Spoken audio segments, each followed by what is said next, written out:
Good evening and welcome to the 18th meeting of fiscal year 2025 for the Milton Planning Board. At this time, I would like to now call the meeting to order and begin by first introducing the members of the board and our staff. Cheryl Pagaya, Secretary. Sean Fahey, member. Maggie Oldfield, member. Jim Davis, member.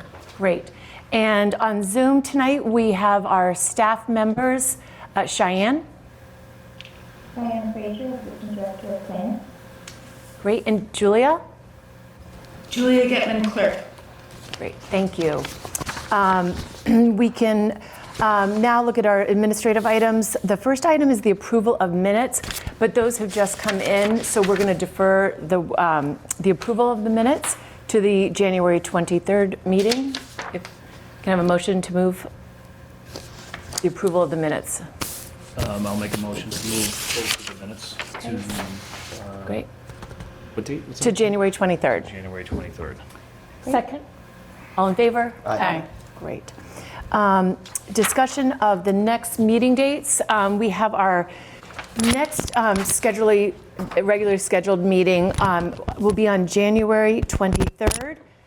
We moved up this meeting to a Monday a little early because Cheryl will be away, so we were happy to accommodate that. So that's why there's a little bit of a gap there. And we already have some things scheduled for that meeting. The next following meeting, which is hard to believe that will be into February, will be February 13th, followed by our next regular scheduled meeting, the 27th. So 13th and the 27th. Following the January 23rd. And Cheyenne, now, if you would like to provide any staff update? Yes, I have a couple. So on the agenda, we will be talking about the ADU comments. We need to have a vote later on. I was talking with Nick, the town administrator, and he said we'll need to take a vote to allow Meredith and I to continue to work on the comment letter, just because there probably isn't a chance we'll all get a chance to meet before Friday night when the comments are due. So that's just for our future reference. And just as another reference, we need to be getting that first draft in for the articles next week, because that final draft is due that third week of January, which is coming up soon. And our next meeting is the 23rd, which is the third week of January. Okay, great. And we can talk more about that. What was the final draft due date? After or before? He didn't give me an exact date, he just said third week of January. Hopefully after our meeting on the 23rd, if you have any opportunity to convey that.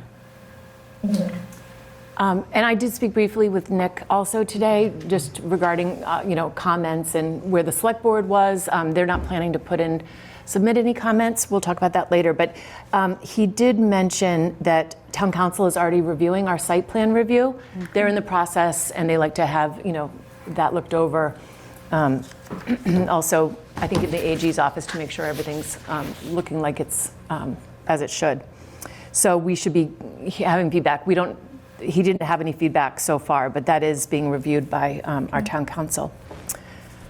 Okay. Anything else, Cheyenne? That was all. Okay. I did have one question. Did you have an update on the extension of our contract with MAPC? Have they gotten back with the best estimate? So I believe it was I got a response saying between 5,000 to 6,000 for 4 meetings and a forum.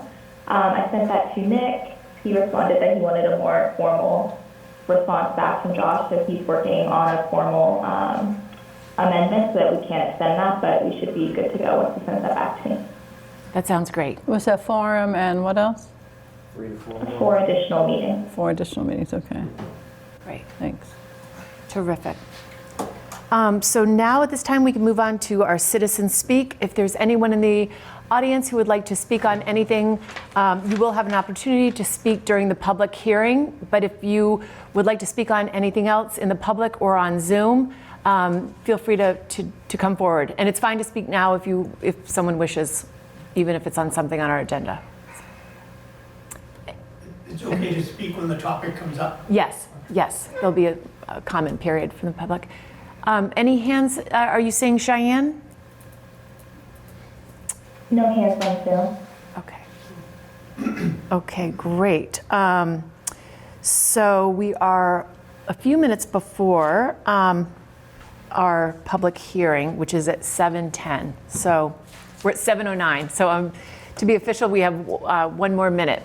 Are there any other questions that members have for Cheyenne of topics that we were waiting to get an update on? Can you just confirm what you said, Cheyenne, about the ADU, HLC's ADU draft guidelines? I know the deadline for submission is on the 10th, and we wouldn't have another meeting before the 10th. Was the thought that we could discuss anything that we would want to put in a letter, and then Cheyenne could write the letter, and we could authorize Meredith to sign on our behalf as long as it's the content of which we discussed tonight? Is that what you were referring to? Yes, Okay. just so we can take what's discussed, put it in a letter, and get it all ready to go. Okay, that's what I just wanted to confirm. And so we'll talk about everyone's comments and what's been submitted, because that will be the, Okay. the majority of it. And and that's what Nick sort of recommended, so we wouldn't have to schedule another meeting. Right, okay. Well, that got us to 7:10 now. Now we're at 7:10, so perfect. So now we can begin our public hearing for 10 Bassett Street site plan modification. If you'd like to join us here at the table. Good evening. Good evening, welcome. Good to see everybody. Welcome back. And this is a new application for those who are following. 10 Bassett Street had withdrawn, and now they've come back with an amended plan that we look forward to hearing from you. Thank you very much. We have made some adjustments, obviously, and they were certainly called for, and we appreciate your input from previous times, and would like you to consider what we have. And I just want to give a broad outline. So some of the things that are important, the plan is to close off the rear parking lot after 8 p.m. All parking lot lights in the rear will go off after 8 p.m. My clients will block off Antwerp Street entrance and exit after 8 p.m. We will close off parking spaces after 8 p.m. Trash recycling will be held in the building after 7 p.m. and it's to be disposed of in a compacted dumpster after 8 a.m. the following day. So as I understand it, the dumpster that's in the property now it gets emptied about once every 6 days, I believe. No, well, the new compactor is once every 2 weeks roughly. Once every 2 weeks. So there's not a lot of traffic being generated by that. Security will monitor the parking lot until after the restaurant closes. My client intends to install odor control systems for both the Fruit Center commercial kitchen and the Marbella kitchen. My clients are looking to add 3 air-made systems for the commercial kitchens that are involved in the property. We're waiting for an engineer plan to move forward. My client will hire an acoustics consultant to measure noise volume baseline. I think he's already consulted with a few of them, and he's trying to engage one right now so that person could get on board. My client has extended the walkway at the bottom of the exterior stairway to provide a wider landing and a throughway. That was completed on 11/14. I think it extended the base area a little bit further than it was, a few feet further. If the windows in the new space are open at all, they'll be closed by 7 p.m. Absolutely, no question about it. My clients have modified the plan and shrunk the bar size down to 16 seats. With that, my clients have added more tables in the new space. My client proposes a 10 p.m. close 7 days a week. The last seating will be at 8 p.m. every night. So if you haven't ordered food by 8 p.m., you can't. And the entire place will be closed by 10 p.m. The restaurant will open early every day to provide breakfast, coffees, and pastries to try to give some benefit to the citizens out there that like the idea of having a breakfast place. So those are some of the things that we've discussed that we thought would help. And basically, on the seating capacity, we have 99 seats. The prior restaurant, The Plate, was approved for 68 seats, as we know, and that did not include the outdoor seating area that later became enclosed and heated, and they certainly had access to the outdoor area, which became enclosed. The new tenant would require 51 seats where The Plate restaurant had been located, and 48 seats would be located in the enclosed area to arrive at 99 seats in total. There would be, in the inside, I call it the inside area, but it's the traditional area where the restaurant was, there would be 19 seats at the pizzeria, and then 32 seats for the tables in that area. And then if we look at the what you'd call the bar area, I guess, you'd have 16 seats at the bar area, and then 32 seats altogether at 16 tables in that same area. So obviously, there's more seating than there was before, but certainly it's not unreasonable. The restaurant that's being proposed is geared towards the dinner crowds, very similar to Abbey Park and Navara, being operated and managed by Van Welsh. The prior tenant, The Plate, was more geared towards breakfast and lunch. Now, my clients want to have the restaurant have a breakfast area. They don't know how successful it might be, but they're certainly going to try it. The Plate ran a very good restaurant, but it was busiest when the rest of the building was also very busy at 11 to 2 p.m. each day. The restaurant would propose opening every day somewhere between 8 and 9 a.m. They haven't really figured that out yet, but it would be open in the morning so that people could come in and have breakfast and pastries and whatever they need. As a result, there'd be less need and demand for parking, and the increased traffic flow caused by the proposed new restaurant will be after the shops on the second floor of the building are closed, which is somewhere in the range of 5 p.m. to 6 p.m., depending upon which business it is. Also, the Fruit Center, as we know, closes at 7 p.m. When the parking traffic demands for the Fruit Center are highest during the day hours, the restaurant will be the quietest, my client believes. At 7 p.m., the Fruit Center will be closed, and the traffic parking demand will be obviously less. As such, the owner does not see that traffic and parking would be adversely impacted by the proposed restaurant. It is estimated by my client that 75 to 80% of all restaurant business occurs after 6 p.m. when the stores have closed, and the Fruit Center business day is winding down at that point and closing at 7 p.m. at night. We talked about the dumpster. The dumpster would be emptied, I guess, every 14 days or thereabouts, and it would prevent a lot of traffic from coming in and out of there and a lot of noise. By law, the owner is required to compost all organic material. They have 14 compost barrels in the back lot with attached lids. They close very tightly after material is placed in them. These materials are picked up 2 times per week. The prior tenants, The Plate, also put their organic materials into the compost barrels, and the new restaurant would do the same. All hot recycled materials, plastic, aluminum, glass, would go into a smaller dumpster next to the compactor. The dumpster is emptied once a week. The Plate would put all their hard plastic into the same container. The new proposed restaurant would do the same. All cardboard paper goes into a separate compactor attached to the building. All tenants in the building dispose of their cardboard in a similar fashion. This container is picked up and recycled every 6 days. Trash recycling will be held in the building after 7 p.m. and will be disposed of the following day. There'd be no changes to the lighting. Obviously, the lights are going to be shut down in the rear area, as we've discussed. Landscaping, there's no changes to landscaping. As far as air conditioning is concerned, the owners have a new mini split unit installed in the new space in the second floor deck area. It is extremely efficient, and it's very quiet. The Fruit Center's delivery schedule will not change. They do not receive deliveries in the back parking lot before 8 a.m. or after 6 p.m. They have 2 dock doors out back for most deliveries and 2 spots in the loading zone in front of their building. The prior tenant, The Plate, used a number of vendors that the Fruit Center do not use, but they followed the same guidelines while they were there. The newly proposed restaurant will be using many of the same vendors for the deliveries as the Fruit Center uses. The impact to the neighbors from the restaurant, obviously that's a concern for everybody. But my client would suggest that there should be minimal, if any, impact upon the neighbors. The restaurant will have 7 to 10 employees over the lunchtime time period and 10 to 15 over the dinner area.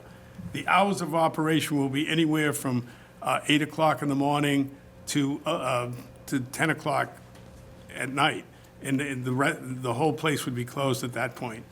Breakfast would be available, like we said, somewhere between 8 a.m. and 9 p.m. until about 11, and we'd have lunch from Monday through Fridays, 11 to 3, dinner Sunday through Thursday, 3 p.m. to 10 p.m., and dinner on Friday and Saturday would be like all the other days. It would be 3 p.m. to 10 p.m. No takeout will be offered to customers, but no catering from this location will be considered. As we talked before, there's no live music that's going to be allowed. There'll be a soft sound system to provide ambient music conducive to the dining experience. We talked about the stairs and how they've been extended, so I don't need to repeat that. Security on behalf of the Milton Marketplace will be monitoring the parking lot until the restaurant closes and all customers have left the restaurant and the parking lot area. Proposed changes to plan for the new exterior seating area. Again, the bar seats will be reduced to 16 and tables to 32 in that enclosed area. Odor control, which was brought up as a major concern before, my client has looked into adding 3 air-made systems to their commercial kitchens that are located within the building. Noise volume, my client is hiring an acoustics consultant to measure the noise volume baseline to make sure that the noise level from the enclosed seating area and the second floor deck area are kept low at all times. If there's additional noise concerns, such as the windows in the new space being open, it would be minimal due to the air conditioning system, and the windows would be closed at 7 p.m. to avoid the chance of any additional noise. So, I mean, that's what I have to present. I know you have a lot of questions, and we're certainly here to answer them. Great, thank you so much. Comments or questions from the board? And just to be clear, I just want to reiterate. So the only thing that's different from the last time that you came is that you reduced the number of bar stools, but the bar is the exact same size. Yes. You have not reduced physically the bar, the bar size, but you've reduced the number of bar stools. That's correct. Okay, all right. And that's the only change that was made That's the from only the change previous. in that area. There were hours changes Yeah, hard to And close hours. at 10, the way I understand and, it. Yes. and And then also opening breakfast. earlier. Good. I just wanted to make sure we were. So there's three main things: the breakfast, the closing time, and then the seats at the bar. Okay. So while we're on the hours, when you say the whole place is closed at 10, Yes. how many employees are still in there, and when do you expect them to leave? They're not going to leave at 10, right? They probably wouldn't leave at 10, no. I don't know how many employees, but not many by the end of the night, I would It kind guess. of winds down, according Yeah. to my understanding, it winds down to maybe 5 employees at that point. Great. So you think they're out of there at 10:30 or starting their cars at 11? Like Can't imagine they'll be out of there any Yeah. later than 10:30. I think later it's than going to, 10:30? I wouldn't think. I think it's going to wind down to 10 o'clock, and they're probably out of there by 10:30. Do we have Vance with us tonight? We don't. We don't, Actually okay. had his Okay. company Christmas party tonight, so. Okay, I didn't know if he Yeah. was on Zoom. I just want to make sure we wanted to acknowledge him. And then the air-made systems, which I read the literature, thank you, I really like those. You're going to put So Two actually, at the fruit there's center? actually be 4 total. Yeah, there you go. So we actually had, this has got delayed a little bit. The plan originally was for us to install our own systems first. And then, assuming if the restaurant went through, we'd add 2 systems to the new restaurant. The first installer had to bail on us. We had another project to attend to, so he was going to be able to install our systems till the spring, so we had to find a new installer, engineer, et cetera. So we've just gone through this whole process now with them. So things look good. He's ready to go. He just has to order the equipment, which he'll hopefully do this week. But what it comes down to, 2 systems for our kitchen and 2 systems for the Marbella kitchen. Great, great. So I just sort of, sorry. Can I ask a question on this topic? Yeah, Unless, yeah, are you on this Nope, topic? nope. That I think is good. You know, it's at a meeting some time ago, it was a question that I asked Vance when he was presenting, what they were doing to mitigate odors. So you're adding 2 systems. Has anyone ever complained to you about the odors? They have, They have? yeah. Of your operation? Yes. Okay, okay. And Yeah, we heard testimony and received emails, I Yeah, think, about it's it. something we have to do regardless of what happens. Yeah. It's Yeah. a direction we're moving in. Okay, okay. I mean, the problem is you can't tell. I mean, some odors are distinctive, but you can't tell if they're all coming from your area, which I don't think they are. But I think you're doing a great job putting your two in. Do they require, I mean, I couldn't see any like filters or anything on the spec. Is there any kind of maintenance schedule you're going to put these things on? Yes, and that's the biggest thing with these things, according to the installer, that most people don't maintain them properly. So over time, they don't work so well. So, and of course, the company that sells them offers a maintenance program and et cetera. There's no filters. It's not a filter system. Yeah, I noticed it's ozone or Yeah, something, it's, which is really it's, neat. and the guy that's actually installing now is the guy who did them at Wahlburgers and those places, which is great.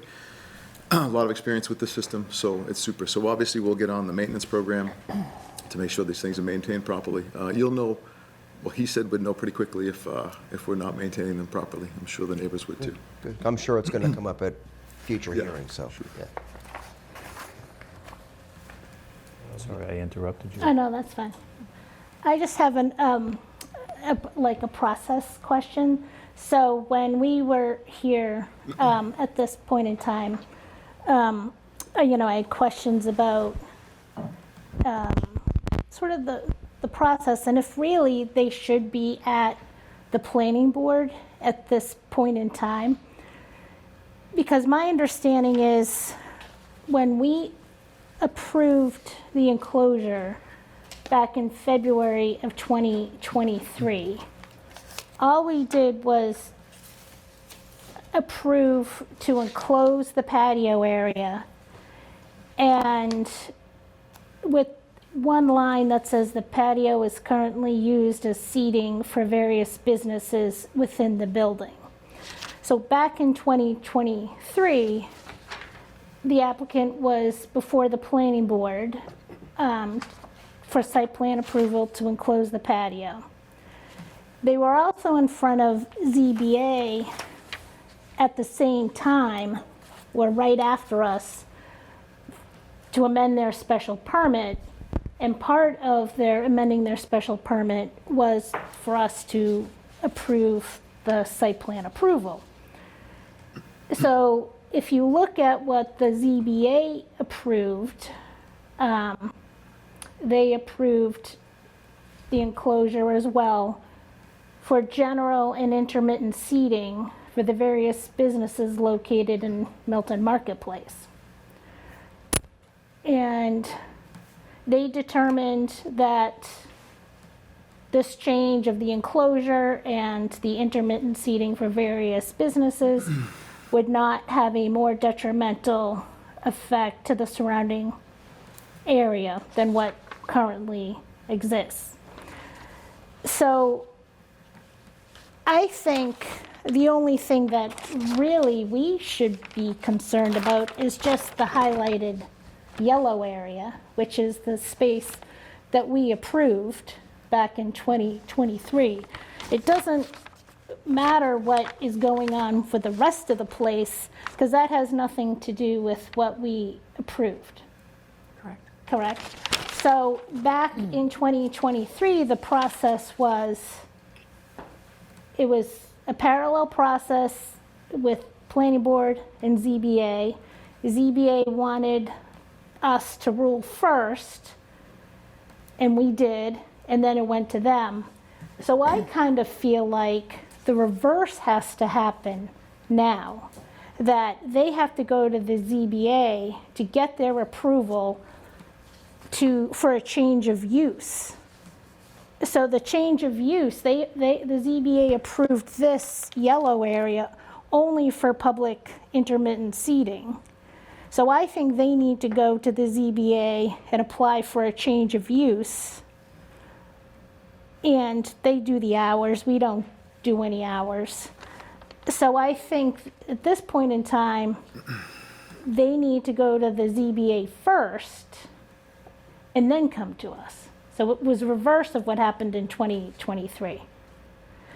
And if you go back to their 2018 permit from the ZBA, that's when they talk about the smells. And so in the 2018 ZBA, they're required to ensure that food smells from its preparation space shall not adversely impact the neighborhood. So the ZBA already has control of that. Like, we don't have control of that. So one thing I would say is as we've said before, in these pre-existing non-conforming situations where what's triggering the site plan approval is a physical change, so we can look at the physical change, and we looked at that stair, and then, later we found out about the internal plans, and we actually said, look, we asked about that stair. Did you really not have other plans? And we asked them to come to us. So whether they have to go to the ZBA or not, I think that we still ask them to come to us about their plan. And one thing I would say about it is, we are, in our site plan approvals, we have certain things to look at, right? And that has to do with the impacts, which would be the access, so the ingress and egress from the property. Noise, traffic, odor, deliveries, and site lighting, right? So what the bar size actually is not really in the site plan approval purview, if you will, because it's more internal to the layout of the restaurant. And I do think that they should go to the ZBA about that. But I don't think that we should say, well, you have to go do that first. They've applied to us under the site plan approval for the renovation, of a business, in part because we asked them to, because we were getting kind of piecemeal, what we felt were kind of piecemeal applications. They may not see it that way, but we've had this conversation, but that was the way that we kind of saw it, I think, because of the changes, the way they came, and in particular the stair, which was, I do think, just on that point about the stair and the change made at the walkway at the bottom of the stair on the exterior is much improved now. And so I thank you for making that regardless of this new application. One thing that we talked about, though, with the hours of operation is it impacts the noise, it impacts the deliveries, it impacts the odors. And so we can say something over to the ZBA about the hours that whatever we think about those impacts are, that we do have some purview over, right? So that's the way I see in terms of process, Maggie. To what I think Maggie's maybe alluding to is in the change of use. So having a bar, a significant, massive bar in this other space dictates what I see as it could be a real different scenario of the impact to the neighbors and the impact to the store owners that are in the hallway, which I consider is going to have a detrimental effect. One of the things that you said is it's primary and evening dinner business, not really lunch and breakfast the way the plate was. That's going to kill the businesses upstairs if this is an evening business and there is not foot traffic drawn. We've already lost 2 retailers upstairs. I think Milton can't afford to lose more, so I'm considering that. And what the difference of a bar area, and I'm all for having dinner at a bar, sitting down, and I'm curious to see what the ZBA does say about this. But it's very different that you don't have to necessarily be seated at a bar. So although you've reduced it to 16 bar stools, you don't have to. Many people gather around a bar. They stand in groups. They order their drinks. Your occupancy is 170 in these 2 spaces. So you can have, even though you don't have the seats and you're saying it's a 99-seat restaurant, you can have a lot more people and a lot more people gathered in that bar area because they're not sitting down and they're not required to sit down. They can sit down if they like, but a lot of places when, there's something going on and, you've talked about a TV, I think this is, when you look at what your original permit dictates, it's for a restaurant. And I think this is a real extreme change of use. I don't think the ZBA, have you reached out to them at all yet? We filed with the ZBA. You filed with the ZBA, okay, good. $10. What about your commercial cooking? I don't think they know that you have a commercial kitchen. So they have to, because we're permitted and we're licensed and we're inspected every year. They have to know that we have a. That's through the building a commercial department. kitchen. So. It's not the ZBA. How do we get permission to have a kitchen without being, how does that Because process you went to the work? building department, but you didn't have your permit amended. Okay. So we do have obviously an appointment with them scheduled. And we talked about the security, which obviously no one expects you to have 24-hour, security, but that should be amended. You're not supposed to be selling things outside. This is not what we're here. This has nothing to do with us, but these are permit issues, and this is maybe getting a sense of the direction that they would like to go. I agree that they don't have to finalize, but the difference in the way I view this just being an extension of a restaurant, the capacity for the impact to the neighbors and to the businesses next door and down the hallway are significant. And I don't think, without knowing with the ZBA, if they think this is fine, I would look to them, and then I would feel comfortable with us approving a site plan approval. But they may make changes, they may ask you to make changes that we don't know about, and that I don't feel are really within our jurisdiction, which is sort of what you were saying as well. I don't think that's. We did address security with the ZBA application Okay. we have. Can I just say, I'm not sure where you came with your 170 people. I know. Their architectural renderings. Find it for you. Okay, because I was looking at the 99 seats, because, there's a building code calculation for occupancy, but there also, if your permit is for 99, then it's a posted occupancy, in which is enforced by either the building department or public safety, like fire. So, they haven't. This is the required secondary exit doorway. So they have to do that. I think that has to show that the whole entirety of the second floor, that there's egress capacity. Correct, that's just the whole second floor. That's the entirety, that the exits have to have capacity for the whole second floor. But it can be, and the way it's calculated by the building code for standing area, it would be higher than the seated area, but it all comes back to also what's posted. And the fire official also has a say in what's posted. But if they're permitted for the 99, doesn't matter that the building code would allow them more, they'd have to post it for 99 and they'd have to enforce it. So I just wanted to be clear about that regard. I had missed that note, but. Yeah, it's in the means of egress, path of travel.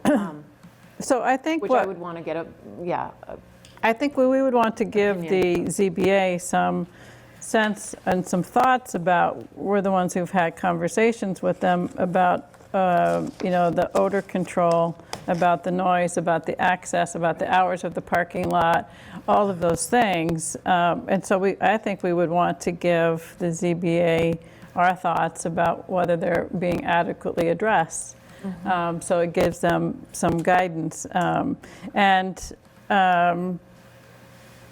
one of the things I think that about the hours, and whether this falls 100% into what I just said, but has been a concern, is because we even heard from the owners on the second floor, or the business owners rather, on the second floor, is the foot traffic is really important to them, that they used to get with the plate. And that's one of the things here that's been changed, is the hours. But I'm a little confused because in reading the document, I highlighted where hours were discussed, and they seem to be different in different places.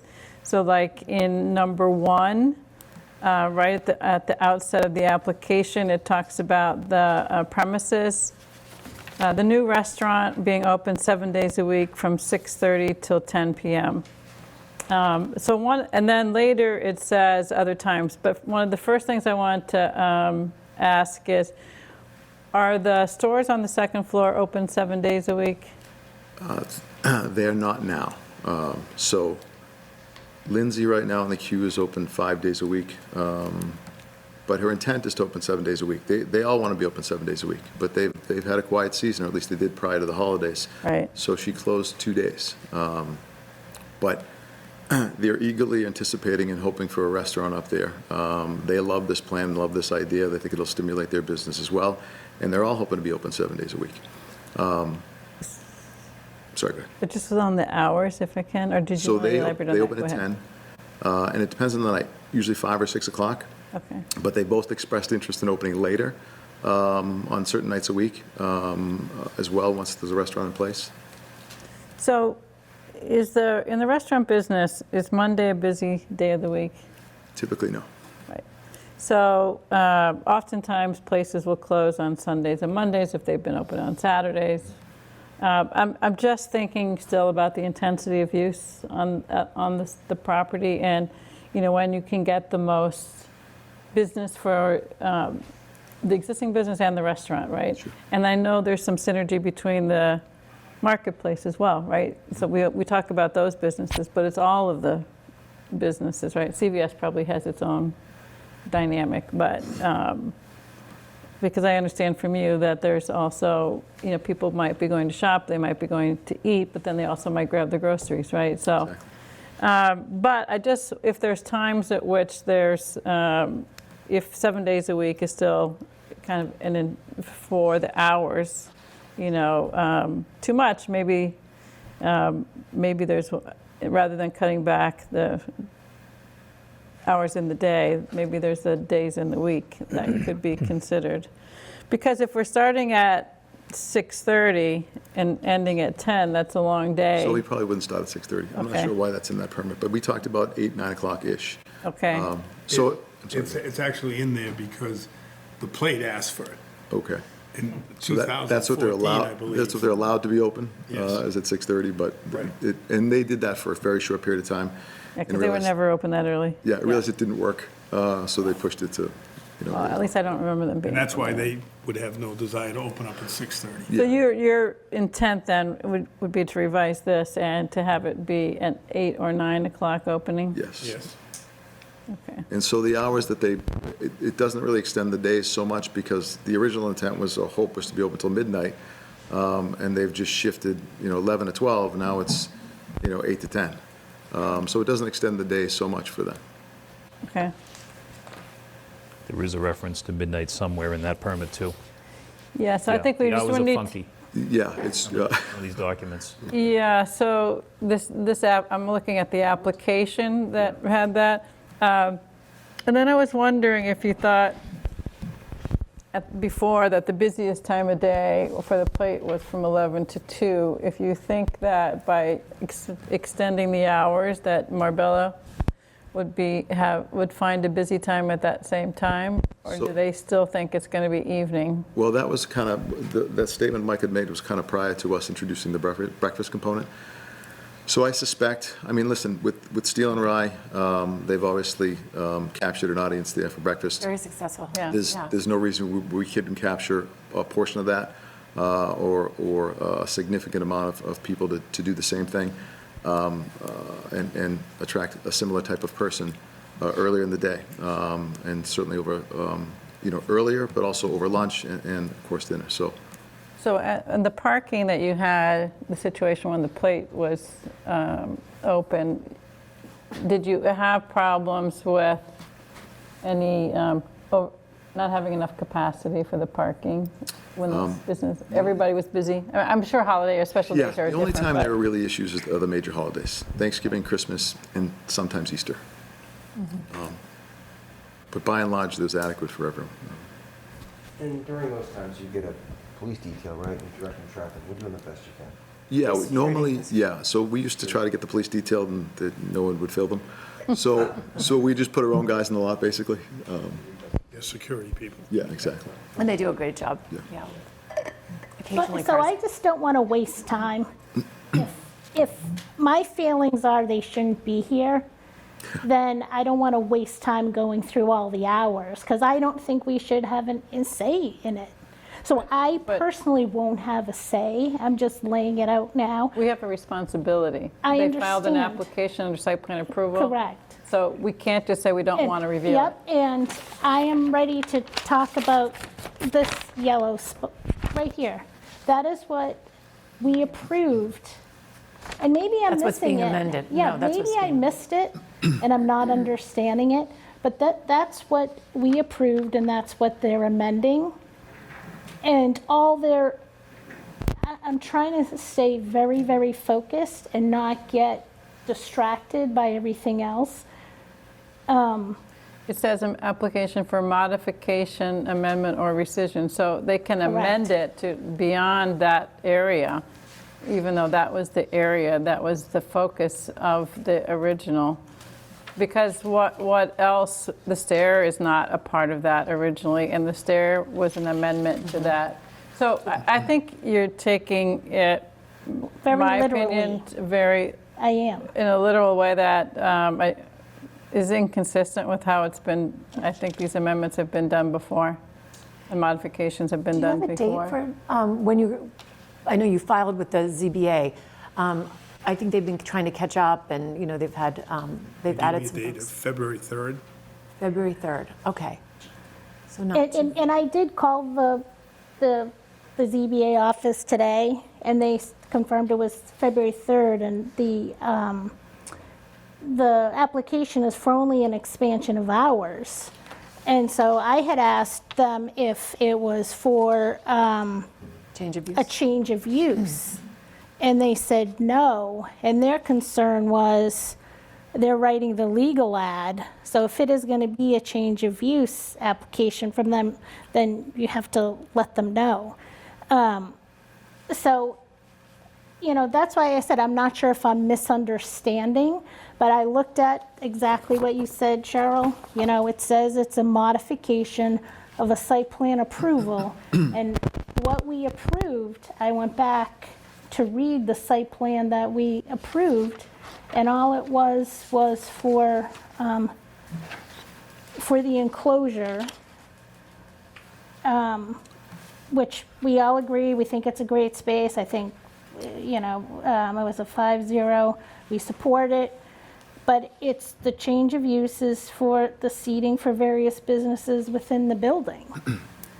So Was that the 2000 23, 20, February 2023. Well, that's, yeah, I mean, that's why we said that they needed to come back And to so us then they because came, of that. Yep, so then they came back because of all the questions, and they came back, and we sat through it, and then they withdrew the application. And this is the first hearing on this application, and when we received this application, I was surprised that we received this application, because I thought we ended it saying, go to the ZBA. That's the way I thought. We said, go to the ZBA and get your permits, you know, straightened out. So the way, you know, one way, I mean, we could, maybe Meredith could speak to the chair of the ZBA, but if our paths aren't concurrent, we can either extend or make our approval contingent upon the use of being approved at the ZBA.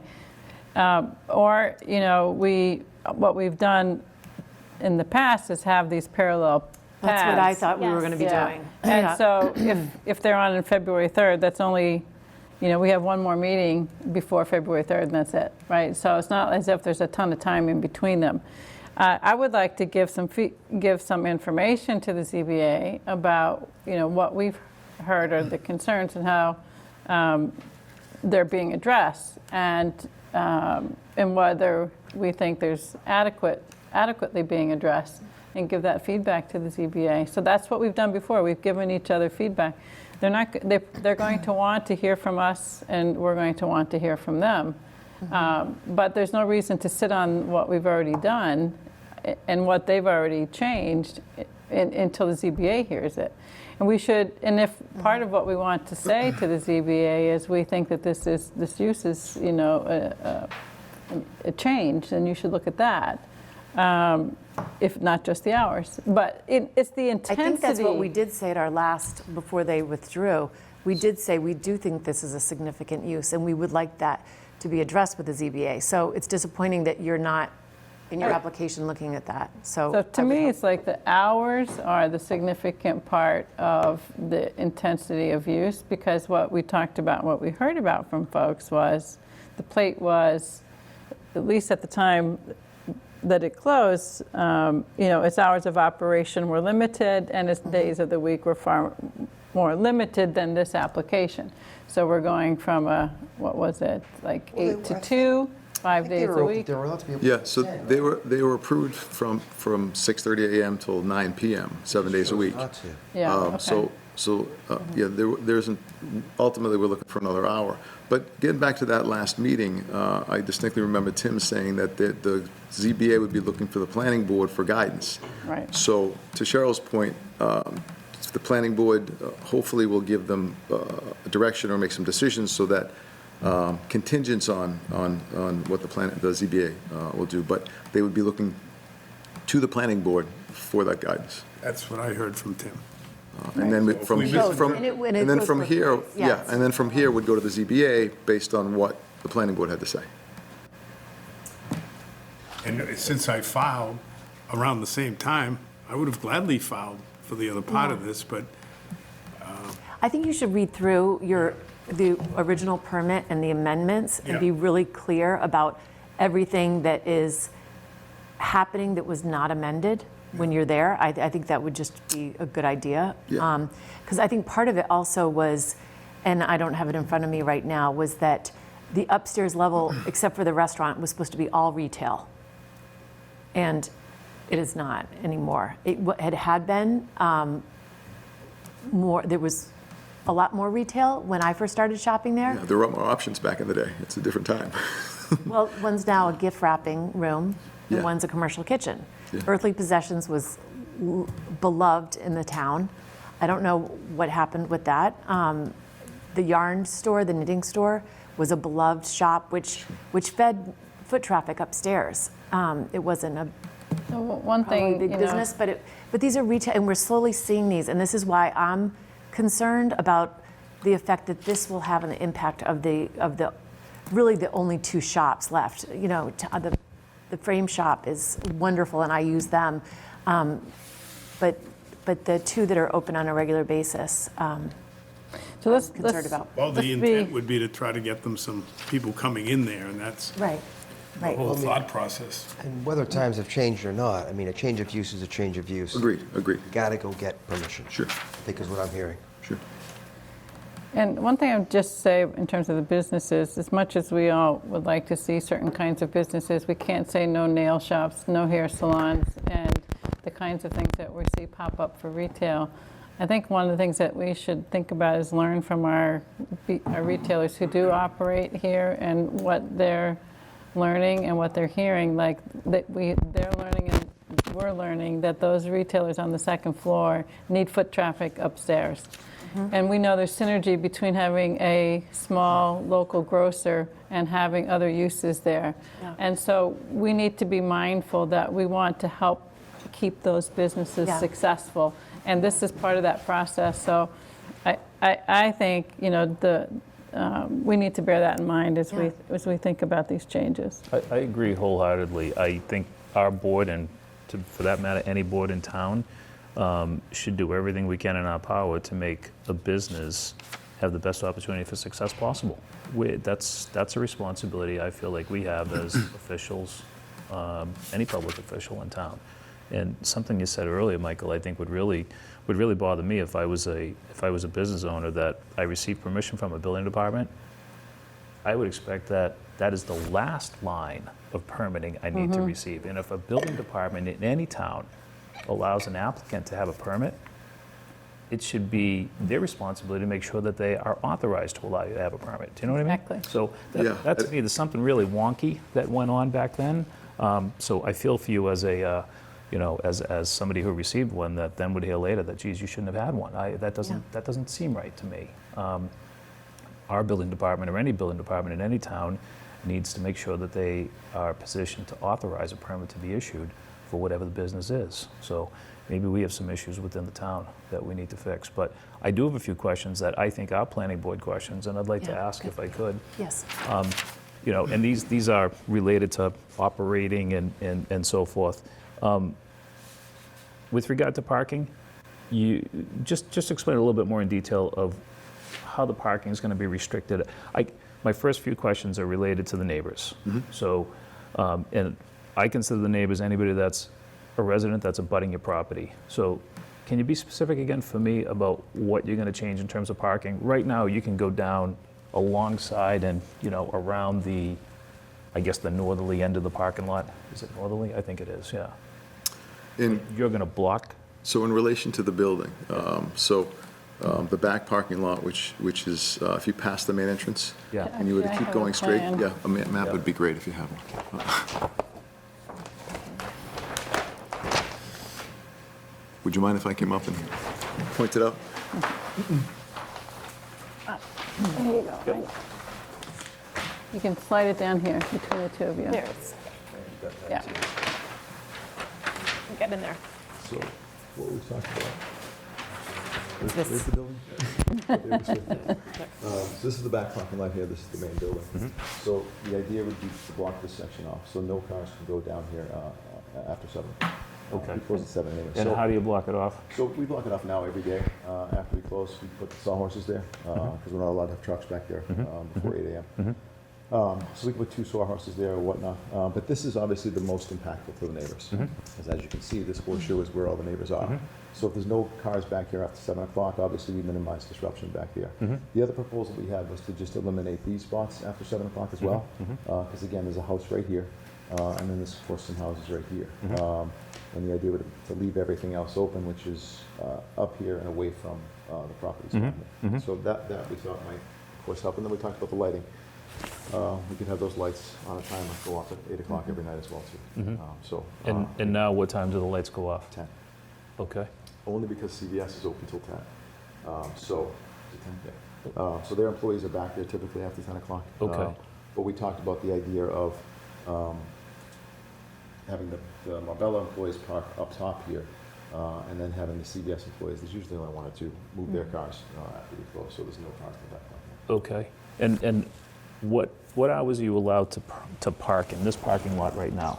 So when the building's open, as long as the building's open. There's no restriction on Which hours is? of Which is?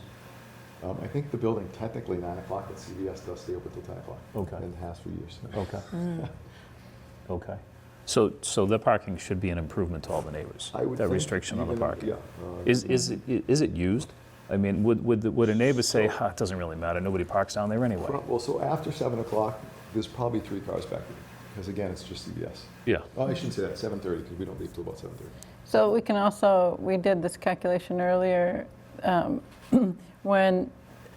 if you use our zoning code for the number of parking spaces, for the square footage of commercial, they have more than what's required.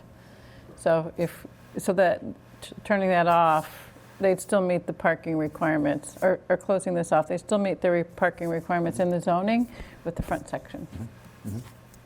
So I have a question. A neighbor, I'm sorry? No, actually, because it This would is be, actually- this is really good, yeah, on this. So this morning, an 18-wheeler was coming down Antwerp Street and hit a telephone wire? Yeah, I actually watched it happen. So, okay, so I don't, I called Paul Alonso, whose house the wire ended up in front of. okay, so we're seeing, and this is nothing you can control, but more 18-wheelers, but then turned into the fruits, took the wire down and then came in because they're not wanting to use Bassett Street. Yeah. So how is that preventable from having 18-wheelers going down Antwerp Street? So it wasn't an 18-wheeler, it was a Big- trailer truck, but it wasn't. A trailer truck, okay. Listen, I'm all in favor of getting the trucks off the streets. I think the only way to do that is town enforcement. And I don't know if the town can just have no trucks, but these guys are gonna go wherever waste takes them ultimately. Right. And so are the rest of us. And it used to be back in the day, we could talk to drivers because they're the same driver. Right. Week in and week out, day in and day out. Every week we get a different driver. half the time they don't speak English. So it's really hard to monitor and Yeah. control that. Yeah. I think that's where the town has to get involved and put restrictions on the streets in the neighborhoods around the square.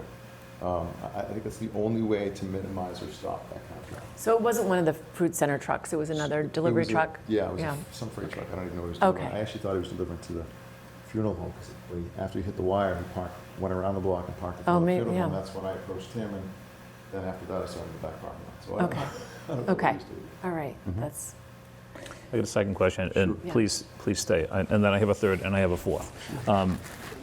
These residents that abut your property are people that we care about. Right. You invited me to come down to walk the property, which I did. And when we were together, I had said to you at that time, what would matter to me as a member of the board is the opinion of these folks. Yes. So what today could you tell us that you've heard with respect to what you're proposing now and opinions of the neighbors? So the biggest concern and the only concern that I hear about from Franklin Street is odor. I don't hear noise, traffic, cars, trucks. The only thing I hear concerns about is odors. And there's probably 3 people that I hear from every so often. So that is the biggest concern, I believe, on Franklin Street. And obviously one we're going to address one way or the other. But also, too, as Jim pointed out earlier, it's not all us. We can even smell stuff in and around the parking lot. Our kitchen's not even open. So there's obviously an odor issue in general, but we'll certainly do everything in our power to minimize our impact. When a neighbor has an issue, how do you learn of it? Do they contact you directly? So most of them have my email, or they just bring it to it. So, yeah. Okay. And are you saying that the only complaints that the neighbors have is odor The only complaints, currently, of the current operation? correct, and frankly, actually, the only complaints, we rarely get complaints. Yeah. I can't think of the last non-odor complaint. Mike, you need I've got a message from Julia. Why don't you take mine for now? It's probably closer to me. sorry, yeah, that you can, just talking about that. So in general, I think we have a really good, closer. sorry. I think in general, we have a really good relationship with our neighbors. And like I said, when they have an issue, they can contact me directly, which they do. So There was a letter that we had received today of support from Anne Marie Fagan. I think that just came to us today, but you guys probably saw that as well, which is a good sign, I suppose. yeah. And Anne Marie's one of the closest house. She lives right there. Oh, is that right? So- I have a question in regard, and if you don't mind staying here. This, I think we'd all consider as a common corridor. Yes. Right? Yep. How does a restaurant operate? And I know you're not the operator of the restaurant, but that common corridor is yours. I Yes. assume you're not renting the corridor because you No, can't. correct. So you're renting this space over here. Yes. And you're renting this space over here. Yes. How does a restaurant function with a common corridor? Are the customers in the restaurant crossing the common corridor? Because if the businesses decide to stay open later, you've got like a commingling of people, right? Quite frankly, that's the whole idea. Okay. Energy, excitement, commingling, people, atmosphere, liveliness, that's the whole idea. So I'm going to ask an operational question. Sure. You can have a drink if you're in the bar area. Yeah. You're probably not supposed to be drinking in the common corridor. No, they wouldn't be drinking in the corridor. Okay. That would have to be policed. So obviously, they'd have to be in one of those 2 areas. Okay. What about bathroom use? Because if I'm having drinks at the bar, I'm probably going to use the ladies' room. Yes. And I'm probably not going to walk through the hallway up through the new restaurant to the Right. far corner. Sure. I'm going to use the hallway. Correct. Bathrooms, which are also shared with the businesses. Yes. So that's, you don't think that's going to be an issue? No. You've got children coming from, buying Christmas presents, coming down using the hallway, and you're waiting in line with people and I don't know hanging out at the bar. how that would be any different than when the plate was there, in terms of access or Clearly, travel there's a or lot whatnot. more, planning for a lot more consumption of alcohol based on the size of the bar. Requirement, that it's required to be that large because of the storage of kegs and alcohol. I don't see And it as young a problem. girls and young teenage girls shopping next door. I don't see a concern or a problem. I don't. So my concern was just the number of bathrooms. So I Googled, what the requirement is for number of bathrooms in a restaurant, but I couldn't really find anything. But plumbing code came up, and it was something like for every 40 people, you needed a bathroom. So you would need, I know you're sharing, but I don't know if those two shared in the hallway is enough for everybody all the customers in all the other businesses and the staff and everybody in the restaurant. As I think I said before, I do feel like All I can bathrooms say are, is it meets code, and that's what the code so says. two bathrooms? So there's actually 4. There's 2 in the old plate space and 2 in the hallway. Two in the hallway, yeah. But the 2 in the hallway are not designated for the, solely for the restaurant. Correct. But they're probably They're for also any not shoppers. required for retail spaces either. No, they're not. You don't need it, you don't have to No. provide bathrooms for Obviously, retail. it's a convenience Yeah. and whatnot, but not a requirement. I have an opinion on, and I know, and I happened to say this to Michael when I met with him. I know there's some conversation that we've had about the bar. And as I look at that plan, I guess just in full disclosure, my company, we build a lot of restaurants. There is not much space in this area for people to stand. I mean, realistically, you cannot serve these tables with a person standing behind any of those stools. It's just not possible.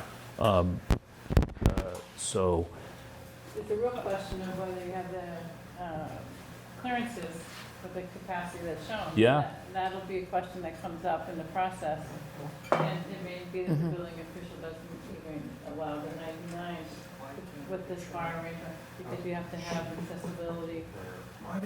I agree. But that's not for us. It isn't, Yeah. but it's been tabled here, Yeah. the concern Yeah. about the bar, and I feel like for any of the public that's listening, I at least want to express my thoughts. So I don't see this as an area where it's, Yes, I'm just going to repeat that. Sorry, yeah, that's good. Sorry, Sean, but just that, I know you're mentioning the bar because it's been brought up, and I mentioned that, to your point about not possibly being able to stand, I'm not even sure that what's shown will meet code for clearances, so that's all. when you get to that stage, if you get to that stage, it's realistic, you could lose some of that seating that's in there. But the point I was trying to make is, I don't have a concern that there's a density of people surrounding the bar, because physically you'll never be able to operate if there is. And, I happen to enjoy what I call high-top dining. And just because you're sitting at a bar, I just look at it differently, Meredith and I happen to have a conversation about this, and, I know it says bar on the plan, but, this isn't the L Street Tavern. This is a restaurant that happens to have seating at a bar area. So I don't see it as, this is how I view it. I don't see it as some people might look at it. I know there's some concern with, and this will be a really good topic to get cleared up. What is allowed for seating? What is allowed for occupancy? I had a resident that called me earlier today that had a strong concern that although it says, is it 90, is it 99. 99 seating, thank you, that the occupancy number is much greater. I think that needs to be addressed, so people don't have this idea that this restaurant can pack people in well beyond the number of seats. That's a concern that a resident had, and I think that somehow needs to be answered. Even though legally the occupancy can be a certain, we could make the occupancy lower, correct? I mean, You can. can we voluntarily do that? As part of your permitting, you can make a All right. commitment to a threshold. I would definitely do that, because there's no reason to have more than that in there anyway, so I would definitely do that. My hope is that through the whole process, and whether it's us and whatever you have to do with the ZBA, we address all of the concerns that the neighbors have and, and make them comfortable that it's going to be a business that's going to operate in a way that's not going to hinder, their lives. Realistically, the addition of the precipitators for your business is probably something you should have done a long time ago. It absolutely is. Right? Yeah. I mean, to be fair to the neighbors, but now you're prompted to do it because you're never going to get an approval unless you do. Nope. But it's going to be an improvement, it's going to be an improvement that the neighbors will benefit from. I think that's the extent of the questions that I had. I'll head back down. That's great. Just real quick, is that high top seating or are those table seats in the bar area? They're high top tables. They're all high top. Yeah. So, and to that point, I don't necessarily think we should have an opinion if it's a high top or a low top or a bar. Like, that is up to the restaurant, to kind of decide what seating is best for them. And if they want to get rid of a high top, if their high tops are shown in their permit, now they're stuck with high tops. And what if they have a change of a restaurant and they don't want high tops? Because I've been through that. You want to allow the owner as much flexibility as possible. So I personally am less,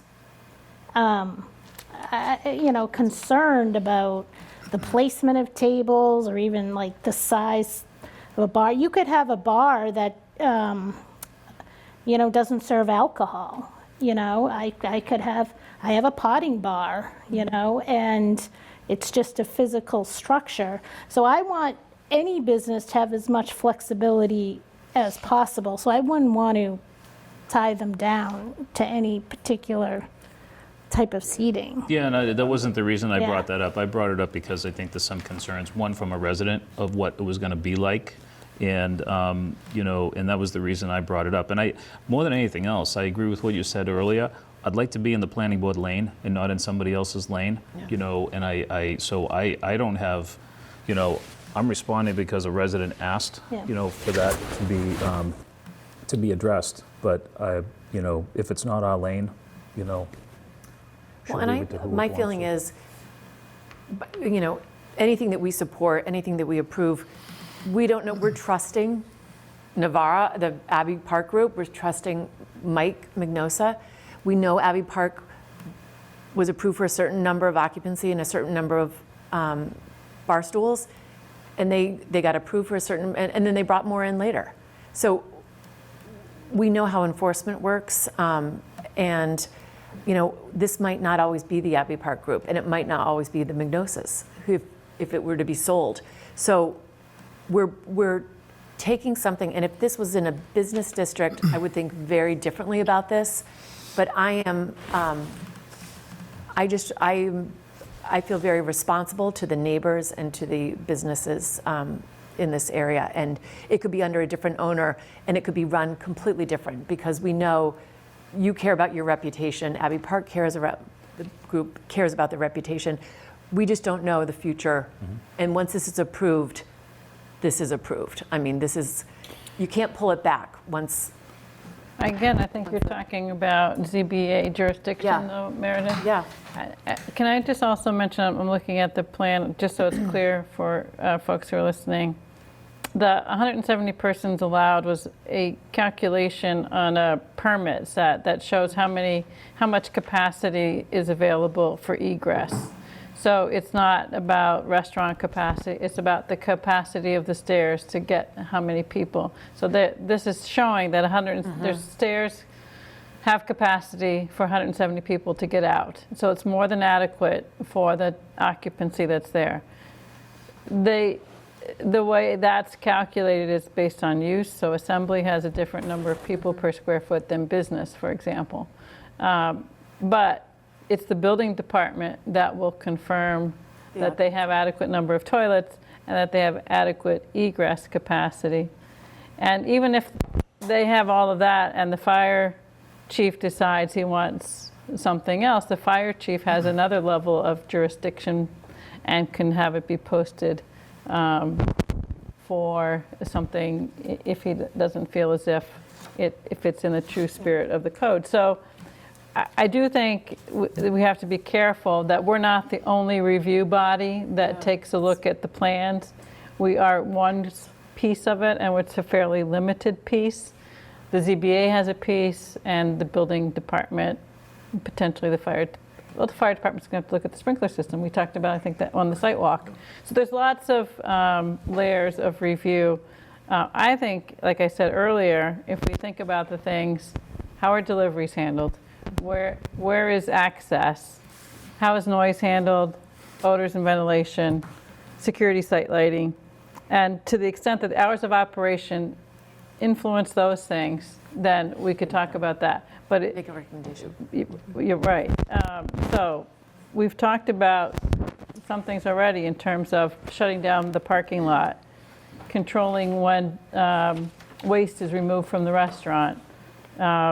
You spoke a lot about the pickup of waste from the site. We didn't talk so much tonight about deliveries. We've talked about that some before.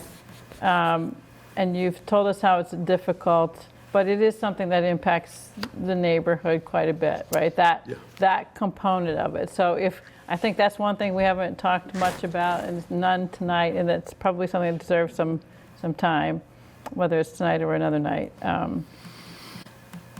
The other thing I was going to just mention, and I just want to get the thoughts on the board, I've had concerns about the staircase, even though since it's gone in, and with the change of use, I was thinking, when I was approving it, thinking more of daytime use, that would be an access point or egress.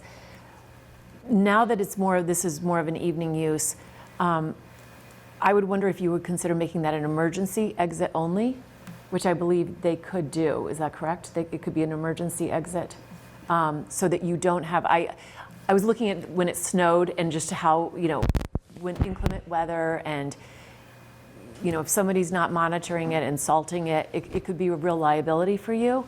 So it almost seems like it would make sense for that to be For an egress, for an emergency exit only. For an emergency exit, they're required to maintain it just so, They still would, right. But it's not being, it's not, I feel like that is a potential to have some issues, I've got strong feeling. I'm sorry. I'm sorry, go ahead. even though it's to code, but.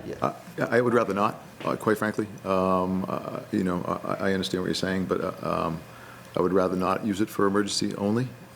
If it's a condition of the board, then obviously we'll abide by that, but I'd rather leave it as an egress entrance while the restaurant's open. Well, it's a different permit. Isn't it? That's a different, we approved that under a different permit, the staircase, Yeah, didn't but- we? No, it was an To Cheryl's amendment. point, Yeah, that was it an amendment to approved that. more Amendment to during- the enclosure. It was, Sorry. yeah, so it was approved, so we would have to go back and change our No, I think it was approval an on amendment to the same one. The same one. Yeah. And my intent was more like yours, where it was more of a daytime use, where you grab a cup of soup and a salad down at the fruit stand, you walk up, you eat there. And the reason why I'm talking about high tops and size of the bar is that egress for me is a kind of a sticking point in that you're in the bar, everyone's packed into the bar, you're standing around, it's great. Not that everyone's going to leave at the same time, but as people leave, they're coming down that stair, and that stair will project a lot of noise. I feel that if that stair was somehow closed off, maybe after 8 or egress only after 7:30, it forces people to come down the inside of the building, walk out onto the parking lot, and the noise would project less, and there'd be less impact on the neighbors. That's my sticking point with the stair. I understand you need it. I understand it's an egress issue. It's a code issue. But if there was some way to alleviate the use when it's late at night, I think that would be helpful. So we do have to look at the seating. We do have to look at the size, but we have to look at everything and the hours of operation if we're going to look at the egress and what goes on in the parking lot. So we have to look at this thing holistically.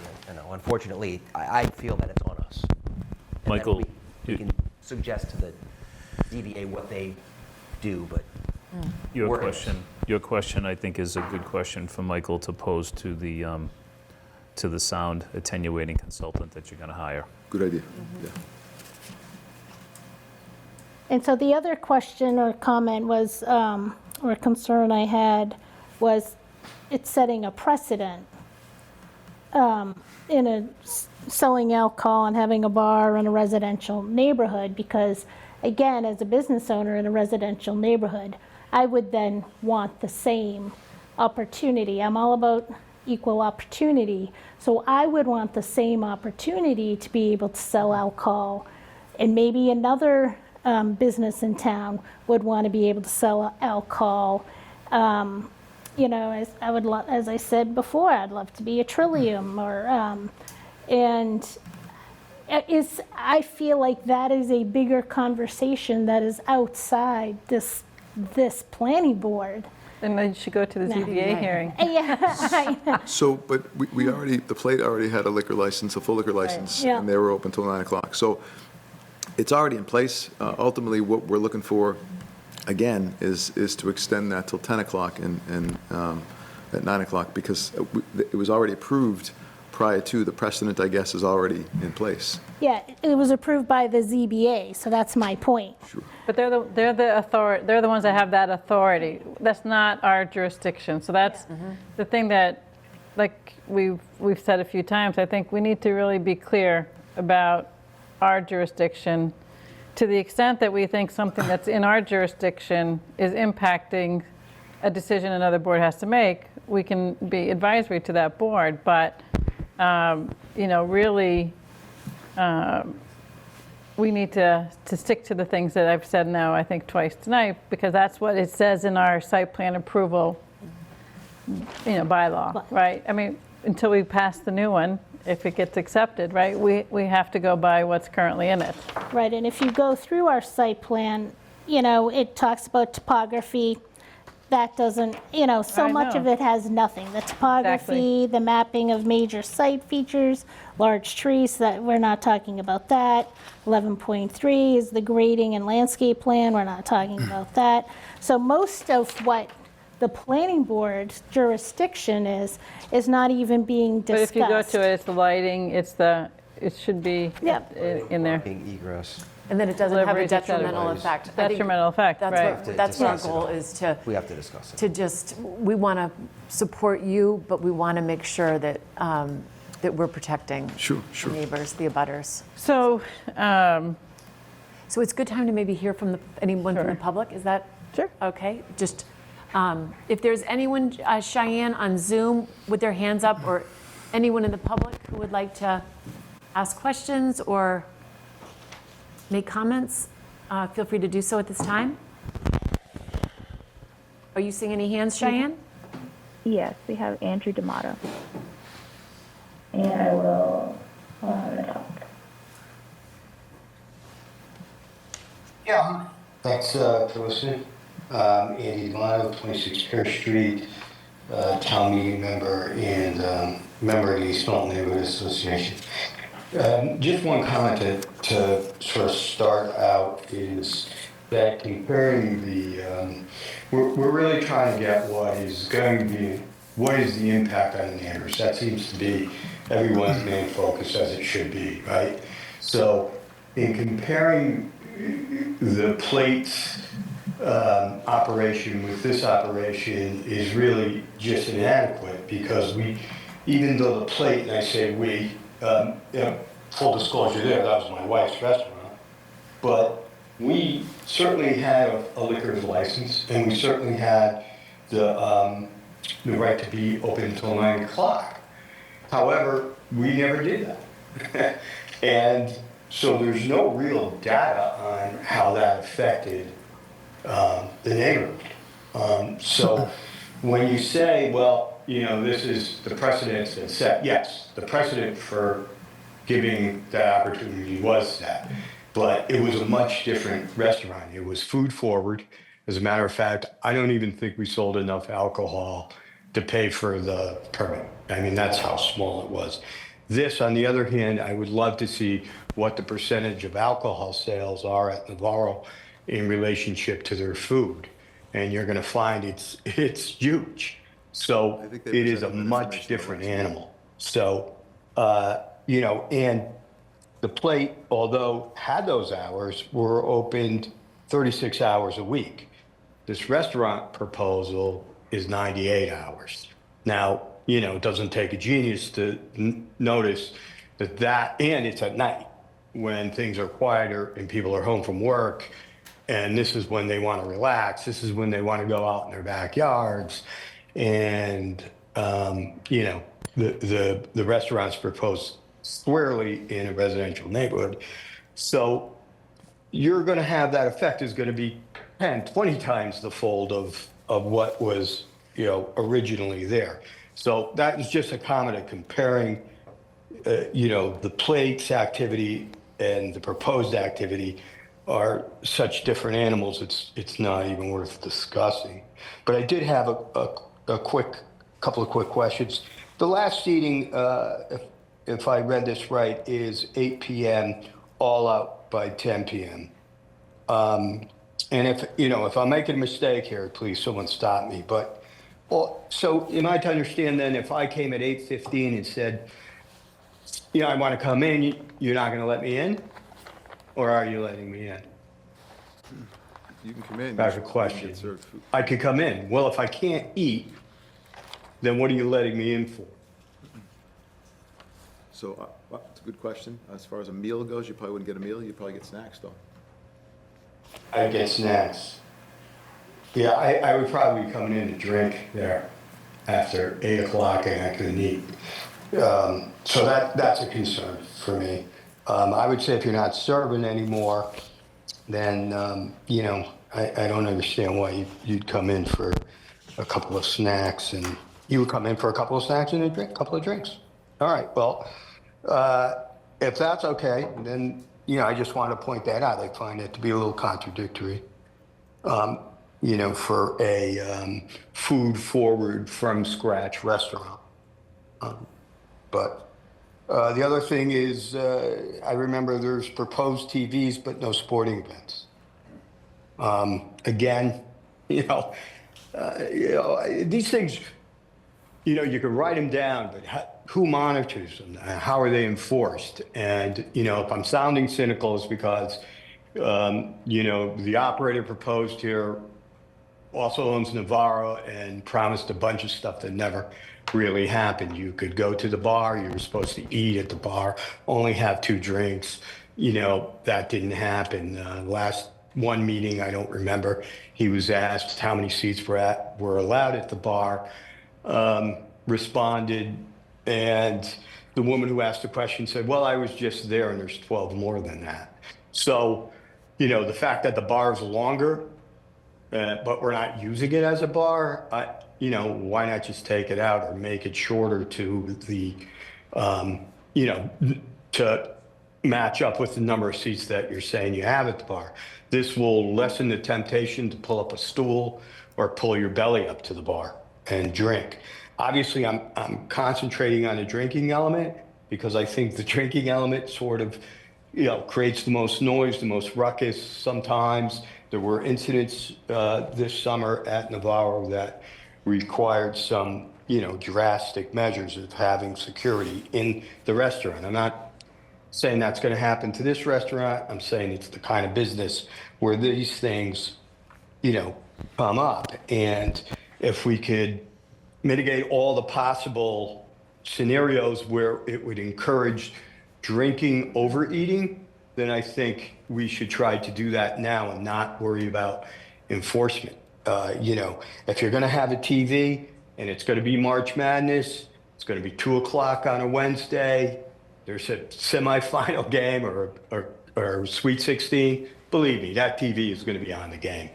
And what are you going to do at night when there's a sporting event on, a big event, and Celtics are in the playoffs? You can't call enforcement because they're not there. They close at 3. So if you're saying it's not going to be a sports bar and we're not going to watch sports, okay, well, back it up, pull the TV out. I don't think anybody really needs a TV to watch Judge Judy. I mean, what are you going to have on the TV if you don't have sports? That's something I'd like to see just clarified. And at the last meeting, when Tim Zawinski and I just happened to listen to this a couple of days ago, so it's fresh on my mind. The last it was one of Tim's last meetings, if not his last meeting. He stressed, he said, here's what I think you have to do. You have to go on a parallel path with the ZBA and the planning board together to do this. Now, I don't know how many months ago that was, but if, why hasn't the applicant been involved with the ZBA? And if they were, then this meeting, which you're having today, would be so much more fruitful. And those are my comments. I'd love to hear some responses. But thank you for your time. Thank you. Yes, yeah, if you just, I don't know if the last meeting or the meeting before, those numbers were given to you guys as far as alcohol sales. Versus food sales at the other two locations, Abbey and Novara. I don't remember what they were, but that information's out there. The TVs, we never said there wouldn't be sporting events on the TVs. The TVs would be there. There might be sporting events on, there may not be. There'd be no sound. If you've been to Abbey and Novara on a day where there's a game on or not, they're not sports bars. The game might be on, but we're not talking about, a wild, ruckus crowd at those bars. This is the same type of feel, same type of atmosphere. People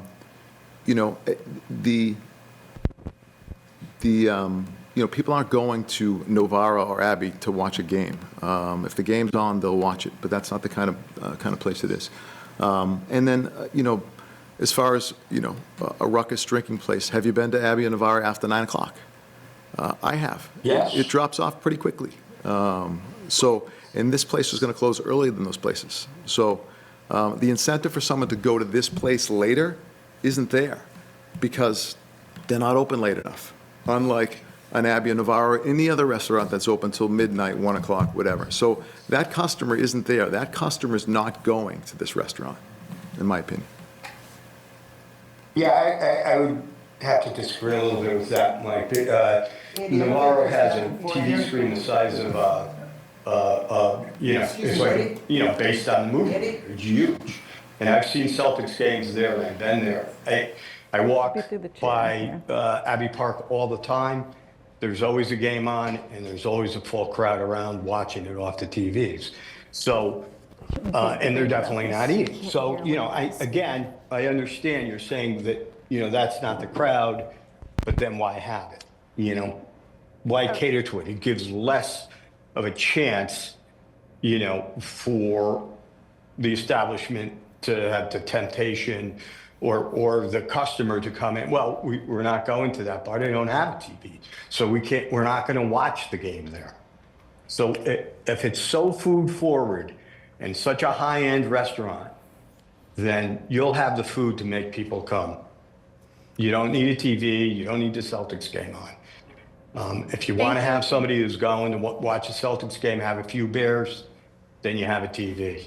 So Andy, that's thank the you. relationship. Thank you very much, Andy. We have someone else who would like to also speak, and just if there was any other comment that you would like to make. The only comment I would make on these hours that he had talked about, the hours for the plate were 6:30 to 9 o'clock at night, 6 days a week. Now, they didn't run the business that way, but that's what they were eligible for. They had the same number of hours. I come out to 97, including Sunday. So I just don't find that as a valid argument. He's also talking about... The argument wasn't, I understand that's what's the argument. As I led off, I said, it's about the impact on the neighborhood. Since it wasn't used that way, we don't know what the impact of the neighborhood was. I understand there was a right to it. It just never happened. This is a different kind of venue. So we have to consider that the change of venue, the apples to orange change, what is that kind of establishment going to do to the neighborhood? Andy, thank you so much. That's all. Thank you. All right. Okay. So we have someone else who would like to speak and address the board. If you'd like to come forward, thanks. Sorry. That's all. Look at the microphone.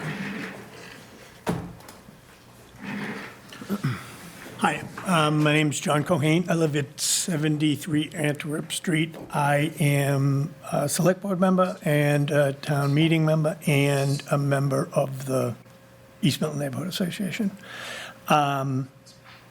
and I'm here just to say what I'm hearing from, we have the, and Mike's a great neighbor. Everybody will agree to that. And I'm just coming from the neighborhood side. And right now, basically 7:30 at night, the site quiets down and shuts down, basically. I understand that, there's a 9 PM permit, but the reality is the way it is right now. Granted, CVS is open later, but the traffic to CVS is minimal. So that's the change for everybody. The change is basically it closed down at 7:30 and now it's not. And how, how can we accommodate business and try to accommodate the neighbors at the same time? We've done some things, blocking off some sections of the parking lot, blocking off Antwerp Street. I'd like to talk to you a little bit more about how we block that off, but we can. And that will mitigate a lot of it. It's just the main thing is that we spend all this time and all this immense detail, and then we pass it, and everybody walks away, and we're left living with it. So what I'm looking for is clearly defined, like clearly and easily enforceable issues. You have a bar that's, only got 16 seats at it, but it could fit 20 seats at it. There's a problem waiting to happen and difficult to enforce. I know we've said that one of the things that was said was no more service after 8. Could we say bar closes at 9? I mean, it's a more easily definable thing than 10 o'clock, sort of everything kind of shuts down and we walk away. It's just easier to enforce. And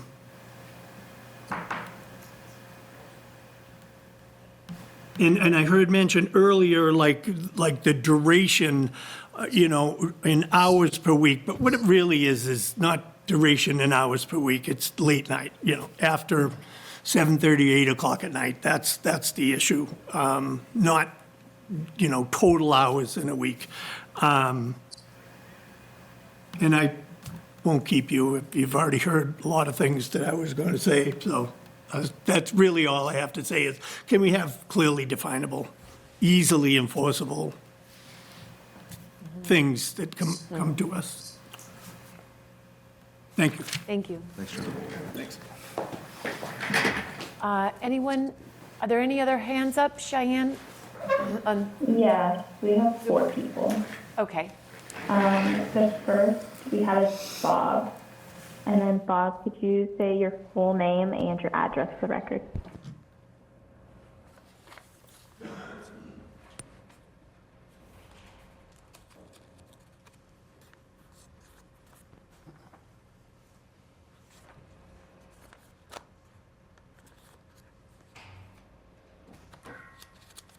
Hi, it's Bob Ray. Can you hear me? Yes, now we can. Thank you. Okay. Franklin Street. Yeah, it's Mary Ranton as well. First off, this is a residential neighborhood, so obviously none of us want this.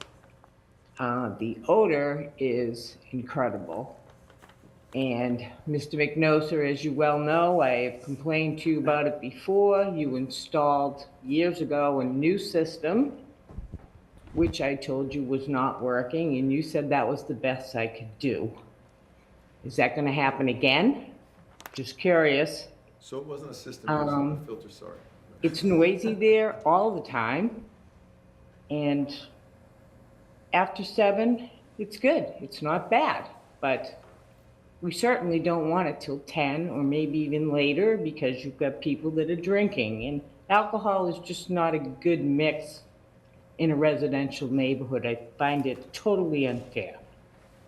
And I just don't see how we can possibly benefit from any of this. Thank you. Thank you very much. Cheyenne, who do we have next? Before we get to the next people, could you clarify your address again? I only got the Franklin Street. It's 54 Franklin. Thank you. Next person we have is Megan Walsh. Great, welcome, Megan. Hello, can you hear me? Yes, thank you. I'm also calling. I'm a neighbor. I'm Megan Walsh at 107 Church Street. So I'm within the block of the fruit center. I'm across the street, so I'm not a direct abutter. But I'm also a frequent flyer there. I'm there pretty much every single solitary day. I'm a town meeting member and also part of EMNA. And I am voicing my support for this. I've talked to Lindsay at the Q, who has had devastating losses in sales since the plate closed. And let's just clarify, like the plate, I mean, this is not comparable, in my opinion, to Navarra. We can say Abbey Park.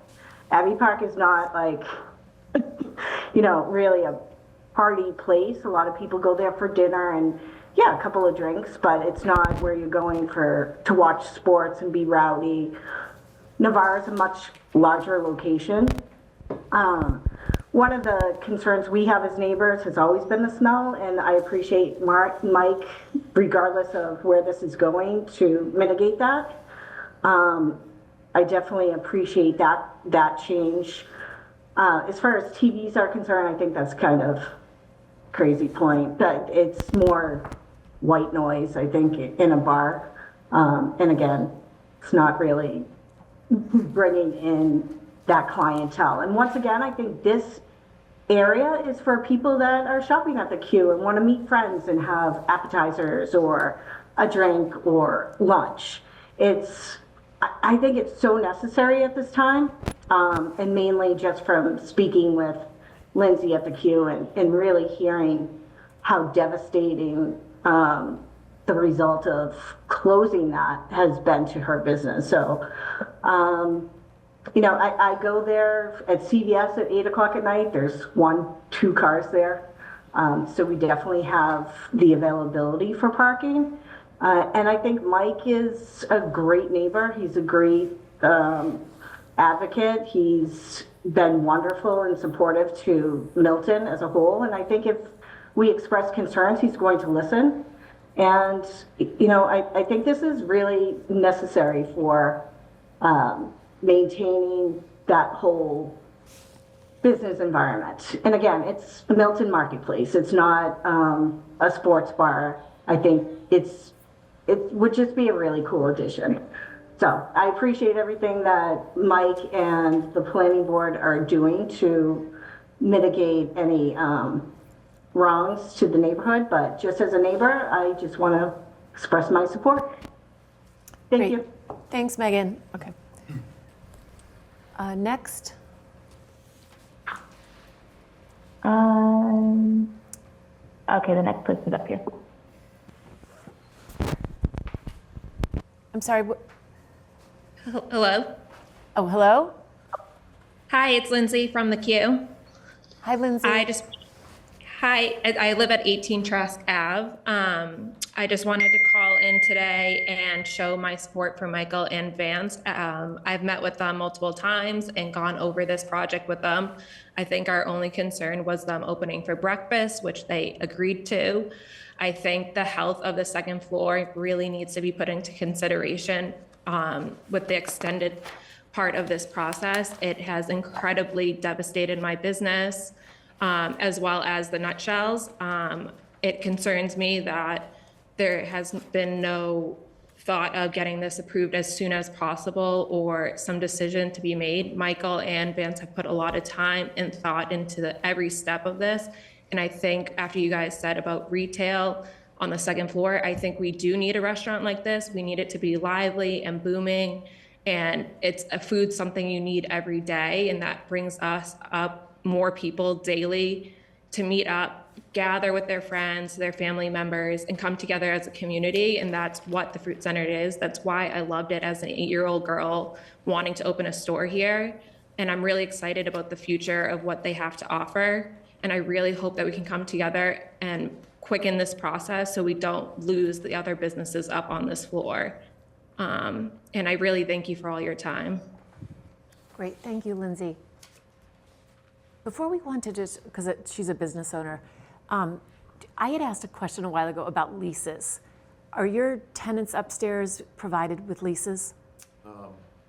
Lindsay has a lease, Nancy does not. The reason Lindsay has a lease is because she couldn't get a loan to do a remodel without a lease. We typically don't do leases. Nancy's been with us for 25 plus years, has never had a lease. The Plate had a lease, again, for the same reason. In order to do remodeling, they needed to get a loan, so they had to have a lease to do that. Does CVS have a lease? CVS does, because they're corporate. We Everyone can't. except for the Nutshell has a lease. So Keneally's, Rocky Ness, Mike Sushi, none of the go sites have leases. They've never had leases. As my dad said, your performance is your lease, and we do things in a handshake. We do it the old-fashioned way. And we like to have control over the building, and with a lease, sometimes it's hard to do that if someone's underperforming. I'll give you an example of the fish department between Captain's Bonnie and Rocky Neck was not performing well. It was a really bad reflection on us, and because we didn't have a lease, we were able to move on from them and put in someone that is going to represent us better. So we typically don't do leases unless we have to. In this case, the restaurant would have a lease for the same reason. He'll be doing a significant build-out, and we'll need to get a loan to do that. Does Nancy want a lease? No. She doesn't want one? Again, she's been with us, Yeah. That's typically how we do business, and it's always how we've done business. And if somebody wants a lease or needs a lease. Yeah, if they needed one, sure, but there's never been. Yeah, but need and want are two different things. Yeah. If someone's not doing a build-out, they don't need one. But as a business owner, I would want one to ensure that there's continuity in my business. Yeah. So, That goes both ways, though. Correct. If you sign a lease and your business isn't thriving, you're still obligated to the lease. That would be advantageous to the property owner, but not to the business Right. operator. So we can go back and forth on that, Yeah, but but thank you. I just was curious on that. I just how that worked. I kind of just want to do a time check, Yeah, too. 'cause- And I don't know if there's others that are waiting to speak, but I did want to make a comment, just more process and documentation oriented. And then I'd like, I think, to move on to the other items on the agenda. If, Yeah. but did you want to see if others were waiting first? Cheyenne, how many more people do we have waiting? We have two more. Well, Because we do. four, but two already spoke, so I'm not sure if they have like another comment. Yeah, we. You know what, I think at this time, I think it is a good time to maybe pause. I know there are people who are waiting to speak, and you will have an opportunity to speak. But I think at this point, we should. Yeah, do you mind if I just have a Yeah, couple? and if you have a. So as far as this being a new application, this process oriented, the documents that you submitted before, I think just you need to ask that they be incorporated by reference or whatever, but some of them might not be applicable anymore, so you kind of probably need to comb through them. But anything about like the ventilation system, for example, the site plan like this, that would show the parking, because I think on any decision, we'd want to have an indication which section of the parking lot in the drawing, just like we wanted to see tonight.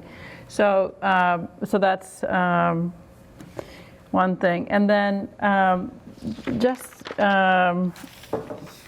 I guess we've talked about the hours. The hours seem to be a consistent point of discussion, and I guess I'd like you to go back and think about and talk to Vance about closing at 9 except on weekends, and or maybe Thursday, Friday, Saturday, or Thursday, Friday, Saturday, Sunday, just to kind of give to the point of some people weekends people I think are expecting to be busier, things happening more. Maybe Sunday's a little quieter. Usually people have a little quieter day on Sunday, and maybe there's a few days that they know that it's going to be a little quieter earlier. Yeah, so those are just the two things for now. Would certainly talk to them about it. Okay. That's great. Anyone else? And I'm thinking what makes sense is, and we want to get this done as quickly as possible, but I think there is a sense that we want to hear from the ZBA and we want to, work more in tandem. So the question is, would it be more productive to move the public hearing to February 13th? To Lindsay's point, though, I know, this has that's why I been don't want to. I don't want to push it out necessarily too long. And so I'd like to talk about these things that we just, hit and say, do we think we need anything else? Do we think noise is adequate? Do we think odor is adequate? Do we think delivery is adequate? Do we think security is adequate? In order to get a vote one way or the other at this point. But we haven't, I think that's what we need to do on the 23rd, is to talk about, we talked about hours of operation, but, I think we need to go back to these other things, like I was saying, access, deliveries, noise, odors, site lighting, security. And, what are we ready to say that this has been adequately addressed? And then whatever we think is still outstanding, they can try and address. And then when it goes to the ZBA on the 3rd, they can say, here's the things that our planning board feels as if we've adequately addressed. Here's the things that the planning board still thinks we need a little work on. But that way, it's moving. They're not starting from scratch at the ZBA on the 3rd. So for their meeting on the 3rd, do we write them some kind of an outline? Or do we assume they're watching our meetings? Well, I would either think right. it get conveyed by them, or we put it. We can put something So they together. go before the ZBA and say the planning board said this? This is where we are in our discussions. Yeah. Cheryl, can I ask you a question? So can the things you just mentioned, egress, noise, traffic, odor, delivery, site lighting, right? Those are the main topics we're talking about essentially. Did I miss anything? Hours. The hours. Hours, sorry. The first thing that Hours is a big one. And safety, the safety. Can we come to a consensus on these things now? Most of these things? My problem for tonight is there's other things on the agenda still. And I understand. But if we meet on the 23rd, we do have the Gardner School on the 23rd. But I mean. And Thayer Nursery. And Thayer Nursery on the 23rd, yeah. Yeah, well, what I would do is ask the board members to go back, and if you send into Cheyenne, again, these documents, and I'd say even take the site plan that you submitted, and on the PDF, mark the parking area. Do as much as you can to help us out, provide, this was a document that was sent to us, but you're. Yeah, I'll get a copy. Okay, and, to, again, clarify the hours because of the memo, the application was a little unclear. But, and go back and have that conversation like we suggested. But then say, okay, mark on there where where it's going to be closed off. And I really would love to find some way to have Marbella share their deliveries, but I didn't get too far with that. But if you come back and you say that the town, look, part of the service problems is not necessarily our property, it's the combination of them, and there should be a service zone, then that in and of itself is something that should get traced through. It shouldn't just get dropped, because service zone has come up in other applications, and then it just, like other restaurant applications, and then something just goes by the wayside.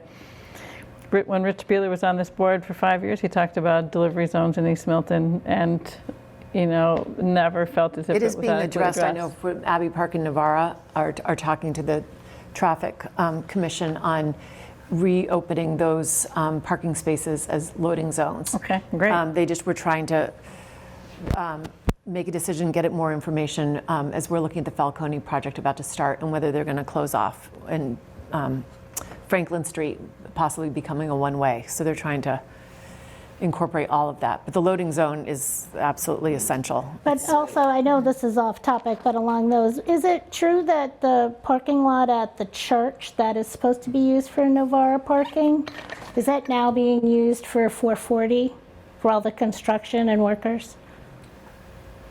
On Church Street, that parking lot? Yeah, so that parking lot at that, what is that, East Congregational Church? Yeah, I don't think Yeah, and Adams, does Novara have their parking permit Sorry, I'm there? going to try and keep us on our zone. No, but that has to do, ZBA but that and has to do building with your official. loading. You were talking about loading. And also to defend the planning board a little bit, Lindsay may have thought that this has gone on for too long, but it really hasn't gone on for too long if she hasn't been part of special permits through the planning board. Having 4 or 6 or 8 or 10 meetings is not that long. The planning board previously has gone on and made businesses go for 40 or 50 meetings. So I don't think that it has been a very long, elaborate process. This is the first meeting of the new Correct. application, so. Well, I do think, like I said earlier, that we need to be, if we say we value, our business Yep. community, we need Absolutely. to work with our business community, and Lindsay's one of our business And I owners that's fully, impacted, so- I fully agree with that as a member of the business community. I fully agree with that. But I just wanted to make clear that just having a few is not a long, elaborate process.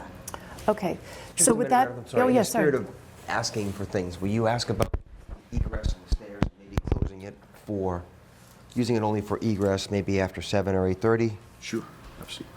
Once again, to alleviate noise coming down that staircase. Michael, a lot of the issues that Cheryl outlined, you could probably put everything on that site plan, because a lot of these issues really belong on the site plan. It'll be a lot easier for you to depict your answer on the site plan than writing a narrative. It'll be cleaner and easier for all of us. Even your hours, if you want, just throw them on there too. It'll make things pretty easy. Okay, so we're saying that if we want to move it to January 23rd, that means we'll have the Gardner School, we'll have the Thayer Nursery, we'll have our articles needing to be wrapped up. So, It's a long agenda, but I think if we set timeframes from what we Yeah. can cover for each one. I don't know We'll if just have a that's limited time. realistic. I think that's, and we want to be out by 10 o'clock. I think it should be after the ZBA. But you're setting the schedule. To hear what they say, knowing what they know right now, the ZBA, on this topic? Well, but to Sean's point, if we had a drawing, if that plan is marked up, and we see that plan on the 23rd, and then that plan is the same plan that the ZBA sees on the 3rd, then we will be at the same place, right? So, I mean, maybe it's 15 minutes on the agenda to review that plan and to get an update on the hours. So they're I just mean, it's almost 2 updating. hours tonight. Yeah, so They're they're bringing us just an update. updating. We're not going to discuss it. They can update. Yeah, it's 2 hours tonight, and we haven't touched half the things that you rattled off in the list there. We spent a lot of time talking about these before, but yeah. I think it should be after the ZBA. Again, it goes back to my original concerns. Their permit goes through the ZBA. We asked for them to go through the ZBA, and I think that's the appropriate place for it right now. But we have a jurisdiction that's not tied to the ZBA. Yeah. I mean, Which I understand. And so, like, to hold somebody up on their application because the ZBA can't hear them is not right. It's not fair to the applicant. And I don't think it's actually within our timeframes that we've set we wanted to try and do with our new okay, let's zoning. set it for, we'll make it for the 23rd, but just understanding that we have a lot on the agenda. Quick. And it will be, so we can move the, Continue the public hearing. until 8 PM, because I Okay. think the others are earlier. Is there? All right, I'll make a motion. So Jim, go ahead, you got it. Make a motion to move the public hearing on 10 Bassett Street, site plan modification to January 23rd at 8 PM. Is there a second? Second. Second. Okay, all in favor? Aye. Okay, thank you for all your very time. much. Appreciate Yes. it. Okay, great. Now, I have a question for the board. Do we have Josh, is Josh online? And thank you for those who spoke. Yes, he got here on 8. Okay, so sorry, Josh, I was hoping to get to him earlier. Would it be, I think we should move the East Milton overlay zoning discussion up in advance and then end up with the East Milton overlay I'm sorry, move up the East Milton zoning overlay and then discussion of the articles. Continue that Okay. following, so we don't keep Josh waiting.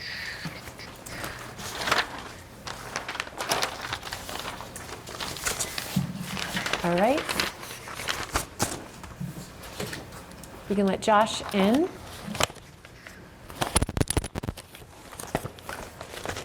He's in. Good evening, everybody. I think Cheyenne, oh, here I am. Hi, I Josh. can't turn my camera. Probably the most I think you might have to disturbing elevate me to a panel. God. All righty, we'll make you a panelist. Okay. One moment. Okay.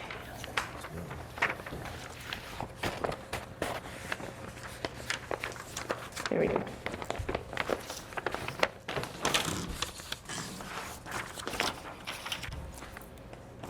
Hi, Josh. Welcome. Thank you. Good evening, everyone. Good evening.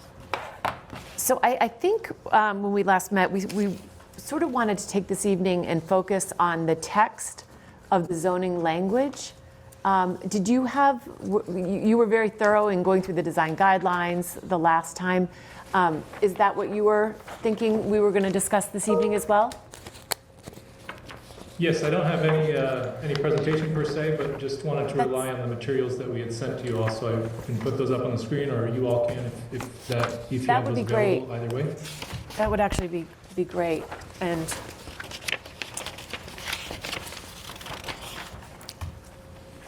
I just want to say too, while you're pulling that up, how pleased I was in reading through this. I think you really captured the essence of what we are trying to achieve, and with this language. And I had a few small comments, but as we go through, if anyone has comments, maybe that's sort of how we walk through the sections. Would you all prefer to have up on the screen the commentary memo or just the straight zoning language? Another commentary memo. And the commentary, yeah, I thought the commentary was really Because helpful. the commentary one just has the actual language with the commentary, yeah. So we can see it all, right? Yes.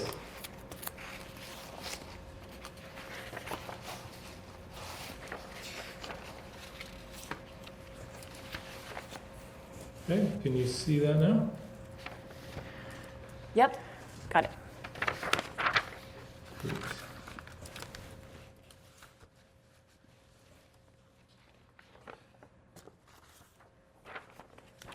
So I realized when I went full screen, but I think last time I did that, you all couldn't see me advance pages, so Yeah. I will just keep it. All right, so the memo starts just with some initial background and context. Then this is where the zoning language and the commentary begin. So it begins with the purpose.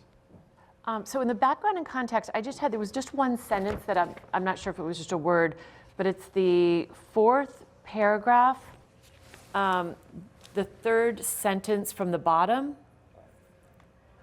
And I wasn't sure if this was what you meant to say. After you said, statement, vision plan, and design principles for East Milton Square in the town's zoning, period, specially, comma, the zoning recommendation. That sentence didn't quite make sense. I didn't know if you meant to say specifically the zoning recommendation, but then it says of the study included, comma, in part, establishing an overlay district. Yeah, that should be a specifically. You're right. Thank you. Specifically the zoning. Good eye, Okay, that's what I just thought it was, yeah, that would make more sense, specifically. Okay. That was just a small grammatical thing. Thank you for catching that. Everything else look good on that? Did anybody have anything? Nope. Okay, going to section 275-322, under the purpose.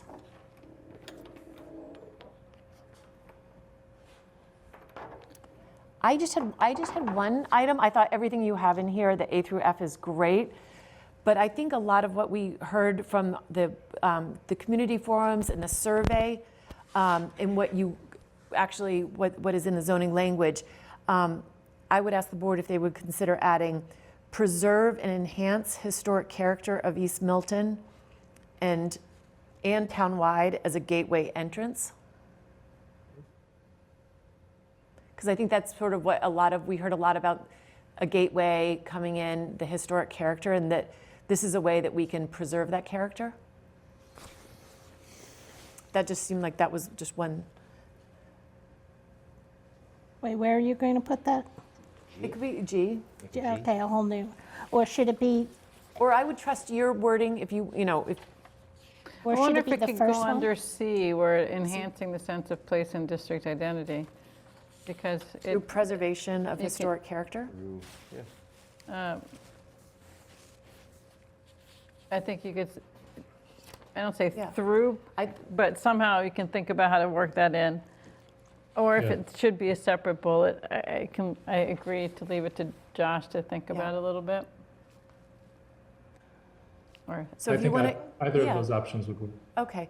Yeah, preserve and enhance historic character of East Milton, I think, and town-wide as a gateway, or as a gateway entrance to. So if it's separate, would it be A? Would it be the first one? Or it doesn't matter? I think I'll leave it up to you. I just Add thought. G. I mean, I kind of like what you said originally, and just just add add a a G G. and It's fine. call it to Move it bed. around. Call it a day. Put it to bed. Do you want to whatever. add G and say, preserve and enhance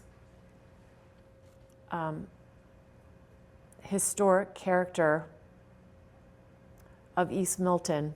I mean, the one thing it says in the commentary is the goals are listed in order that of public input. So, As a gateway entrance. so I would definitely add it at the end because it wasn't part of the public input. Yeah, it was. The survey. Okay, because it says here in the commentary that the most frequent responses are those 6 goals there. But I think it's fine. I just was saying add it as G. Yeah, I think G is fine. I'm fine with that. Okay. Okay, great. Okay. Josh, I have a question under B, allowable use is C, and this isn't so much for what you're trying to do here, but you know, what's defined as a multifamily, we learned through the MBTA community's discussion is actually not a 2-family, but it's elsewhere in state law somehow that it's a 3-family. Is that your understanding too? I think for Section 3A, it is specifically defined as 3 or more units. Okay. I don't know that is defined that way in state law more generally. Okay, all right. So I'm just wondering whether we're going to run into a trip up anywhere if we have different definitions of multifamily. The reason I asked is, you know, we have a definition, our zoning code isn't very good about having definition sections that apply throughout. There's definitions that are in one section that are different than definitions in another section, which is extraordinarily confusing for enforcement or just to follow if you're an applicant.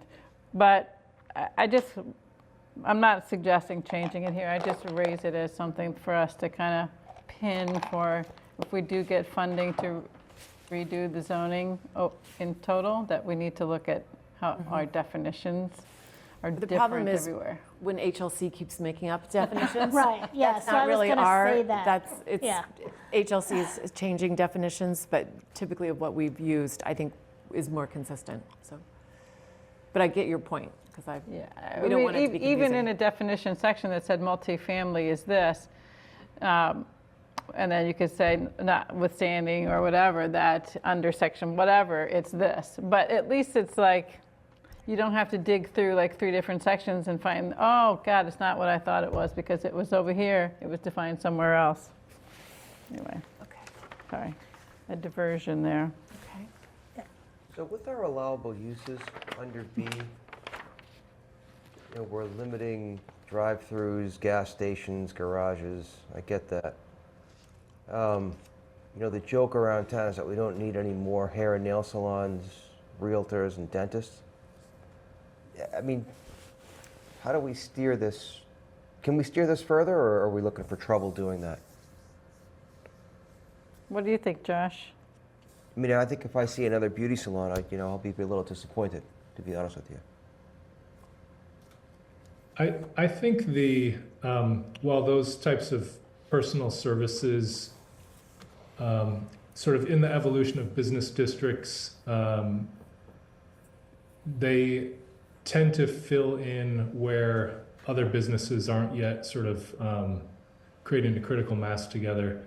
But they don't, one thing I would say that's different from the uses we've defined here as the exceptions that are not included, is that those personal services tend to occupy storefront spaces that could pretty easily be converted to the other, I guess, the way you're describing it, sort of higher value uses for a business district, potentially more retail focused or restaurant focused potentially. And so I think prohibiting them might create more vacancies in time as opposed to allowing the business district itself to sort of fill in those vacancies and strengthen with personal services, and then hopefully find a better equilibrium between those and other uses in the business mix in the district, if all of that made sense, hopefully. I guess it does. I'll just use the example of the Hendry's building, the retail, which sat vacant. They desperately were looking for a restaurant, some different things there. They ultimately settled on a nail salon and a spa because those were the tenants who. Yeah. One of the things about that particular space was it was raw space and pretty large, and it's a large investment to come in. It was for with sale. And it's for sale. It's at a lease. Retail for sale is difficult. That's a retail condo? I didn't Yeah. realize that. Yeah. Yeah, okay. It's too- I guess I'm just concerned about oversaturation, but if it's that or I'm- nothing, That was the I guess it's that. That's okay. good question, though. Mm-hmm. Good question. Okay. And under allowable uses A, so mixed-use development is required. It's only under this overlay. Over the overlay. Oh, okay, so it You doesn't. still have the underlying Like, business yeah. district.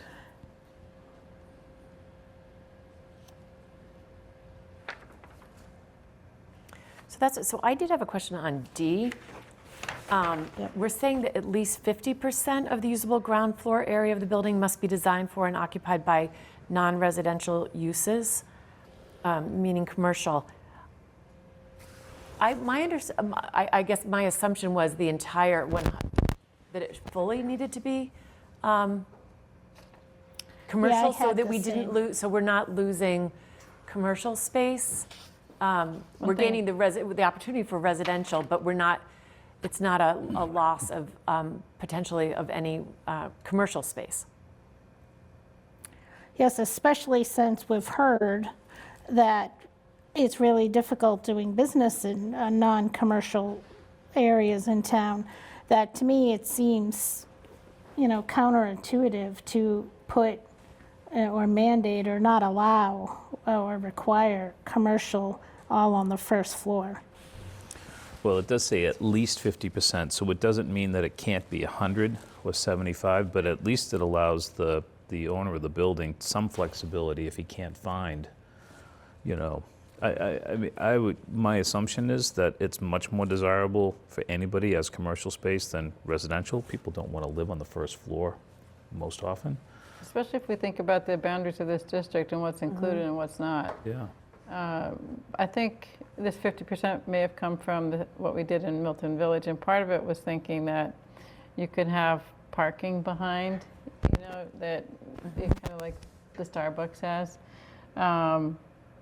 because parking's challenging, given the size of the parcels.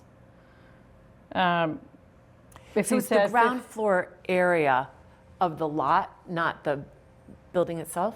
It says usable ground floor area of the building. Building.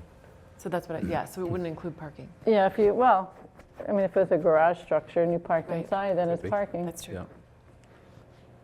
Okay. I was just bringing it up as a question on, maybe put a pin in that and Sure. we can think The about that. percentage? We don't. Because my fear is, from what I'm hearing from some developers, is they prefer not to have commercial on first floor. I bet your Hendry's is regretting it right now. And even like across the border on River Street where, you know, the old Osco was, they would prefer housing over there. It's all right. Yeah, Falcone pulled out the commercial on his first floor before converting it to the 40B project. So it's all residential now. It's harder, just in this time frame Yeah, in which we're at, it's harder to find commercial. There's so much incentives out there for housing. Yeah, I guess it really depends on where the building is. If the building's got a zero lot line, you know, when you're out on Granite Ave, those are the buildings I don't see as being desirable for residential. You know what I mean? If you're zero lot line on a busy road, but I look at this district and the boundaries that we have for it, I don't see a lot of, maybe if you're up against one of those where it's a single family next door, but I'm not opposed to saying 50% as long as there's some mechanism to say that they can come to us and get that changed. You could Well, it's say at least. minimum 50. You could bump that maybe to something else. I think the idea here was that you need an active streetscape. Yeah. And that's the only way you're going to get an active streetscape is to mandate it. Now, because he didn't want to lose any of the business district, right? I mean, that's the whole idea. So we can, I think, right, pin the percentage. Okay. All right.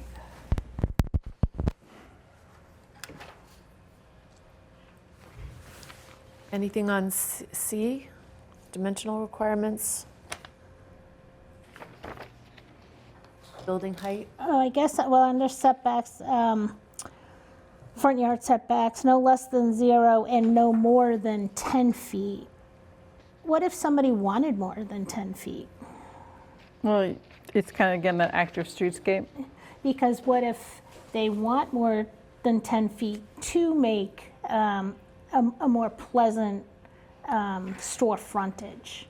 You know, 10 feet really isn't that big, and if you wanted to put some benches or planters to lead into your shop, I don't know. Was that based on Milton Village, maybe? I think so, but Josh could Well, answer that's- this. Yeah, I think that the lots and the lot depth in East Milton Square are not that large. And so 10 feet will be, if they do the full 10-foot depth, it will be quite a bit of the full depth of the lot overall. An applicant could seek a variance from that if they so chose in their application. But I think that the overarching idea here is that we do want the building frontages to be defining the sidewalk edge to give that village feel to the district. Yep. Okay. I know, I was thinking, because I thought about that too, but it's so limited there. Okay. Building height, this seemed,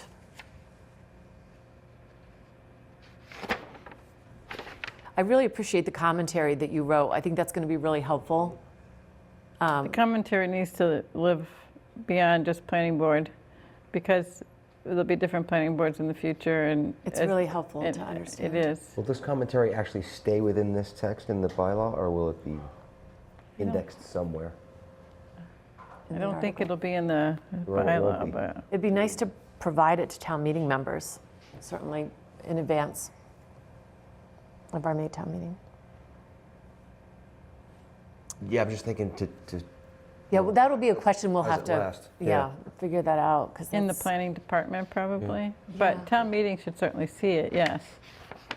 I mean, yeah, you should see this. Right. I didn't have anything on building Stories, 45 height, height. Did anybody? story. I appreciate the commentary on the height and economics and whether it's going to promote any development, because as people look at this down the road, you know, they can look at that and see whether that should be revisited, because there was lots of discussion about that over time. Yep. On historic preservation, if you're ready to go there. Yeah. The last meeting, I asked about the 1940, and then I asked about, well, the buildings were categorized by percentage, but not up to 1940. They were different, I think, with some category to 1920, then to 1950. So I don't have a good idea of how many were built before 1940. I could give you a map on that. Okay. I could get a map just for people who are curious. And I'll just use the example of how this does work well, is when the 440 Granite project was coming before the Historical Commission, and the commission did not find any of the buildings significant. It just cleared the way, and it was not an issue. But I think it's good to trigger this in the 1940s. Specifically, I want to see the preservation of the facades of all the Empire Building preserved, the building the Abbey Park is in preserved. I think that those are really beautiful buildings, and they really give a sense of anchoring that neighborhood. A lot of the others, are not, have been altered so dramatically that there's nothing really left of historic nature. But I could get a map because of that area. Many of those properties have been surveyed. I did, Cheryl, just sorry to interrupt, but I did recalibrate based on your comment last meeting on those intervals. And 6 properties, so if we change from 1921 to 1940 and then 1941 to 1980, 6 properties basically shift out of the new 1940 cap into the, because they occur from 1940 to 1950 effectively. Okay. And so what you're left with is prior to 1940, it's about 48% of the buildings in the district fall in prior to 1940. Okay. Great. Thank you. That's good. Thank you. Yes. Can I go back to open space real quick? D? Yeah. Just where it references pocket parks, balconies, roof decks. Those are balconies and roof decks for public use, right? When it talks about the 10% open space calculation, Usually the open space, when it refers to residential, can be private open space too. so if they design a building and it's got a big roof deck, that's 10% of the 10% of the area, that counts, and there's It depends no what other you're open trying to space. accomplish with the open space. Like the open space in the business district, I don't think, to have the vitality of the streetscape, et cetera, I don't think you'd want to mandate a lot of open spaces just for the public, right? I don't know, this reads to me like, Okay. if I build a second, third floor of all residential and they have balconies, my open space requirement is satisfied. That's what we're going for. I don't have a problem with it. I'm just Yeah, that's it's good just interesting. question. It's like if that's Yeah. the definition of open space, and that's great.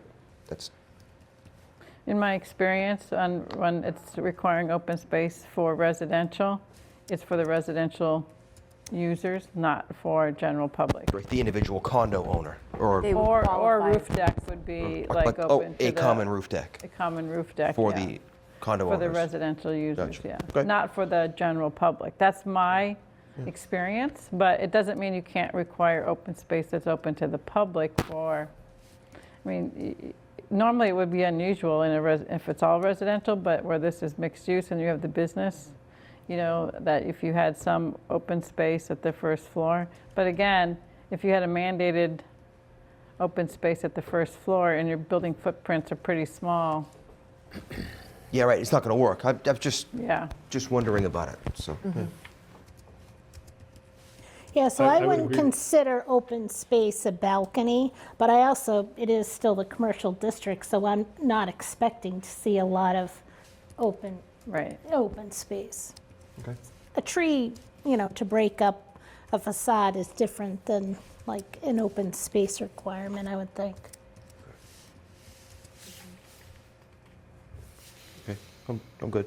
So, on the historic preservation, C and D, So C says that a building constructed before 1940 need not be preserved if the planning board, after seeking historical commission guidance, if the building lacks substantial architectural significance.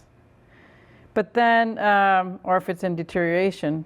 So that's the same, we'd say, okay, you're not required to do it. But then D says,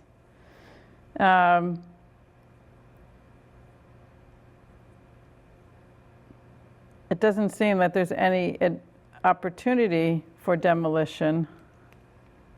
Because of the word shall, right? Correct. So maybe you can replace that with should.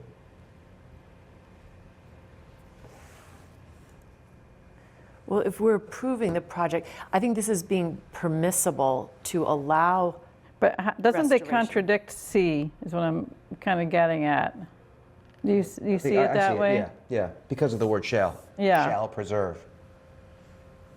It kind of forces you to preserve what's there. It's saying you shall preserve it, even though the paragraph before says that you're not necessarily required to under those conditions.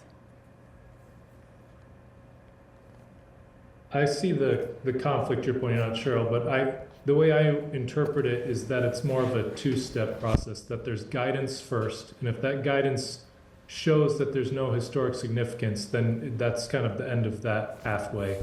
The second pathway is that there may be, if there is historic significance, then D would apply, in which case you shall include the preservation to the maximum extent possible, the historical and architectural features of that structure. So it's not like if it's determined to be significant, then you can't say, okay, it's significant, but I'm going to remove 50% of what's there. So I think some clarifying language would be helpful there. Okay. Like Like a reference to C yeah. in D? Yeah. Yeah, I get that. Just to what you said. Sure.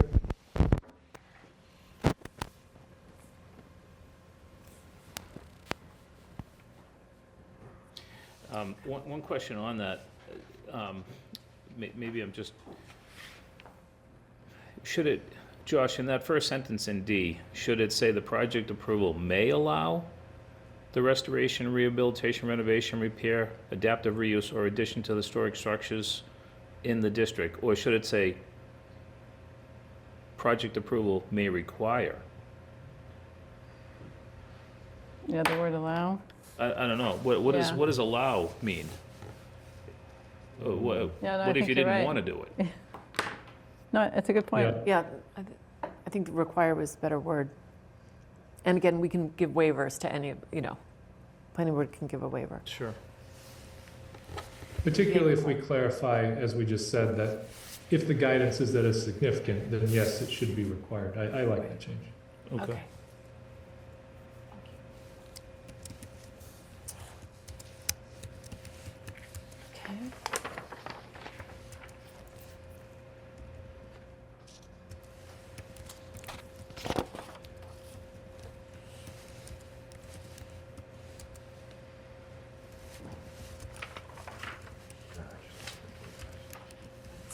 Then I don't know if somebody had something before this, but on page 9, under 8, integrate site and building lighting. The last part says, for example, matching street lights recently installed. I just think that it might recently installed where? So would that be recently installed in East Milton or in Milton Village or in somewhere else?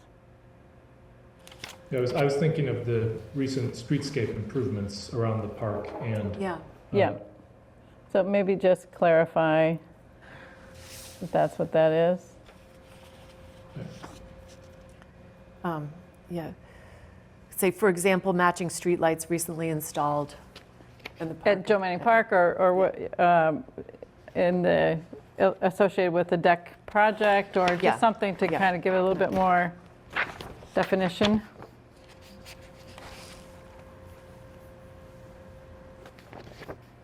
And then So under 9, following,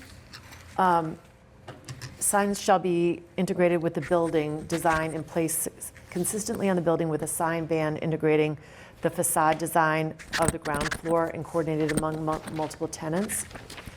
I was going to maybe suggest if we could add, if illuminated, external goose lighting shall be utilized, because that's consistent with what we see, the band.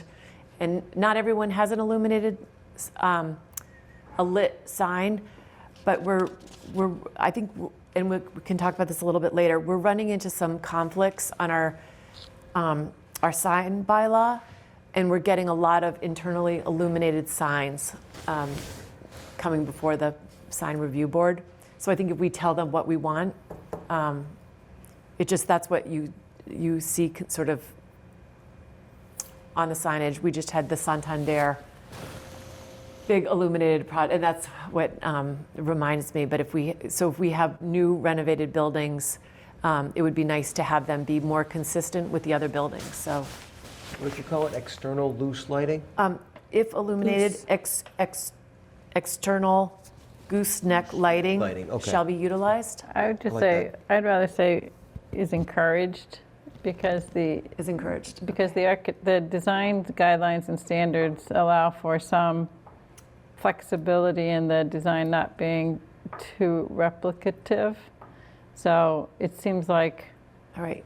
shall on a be- particular type of light fixture is awfully prescriptive. Yeah. Should be, Are encouraged. are encouraged. Yeah. Gooseneck lighting is encouraged. Okay. I think that's fair. External illumination through gooseneck lighting is encouraged, or Okay. something like that.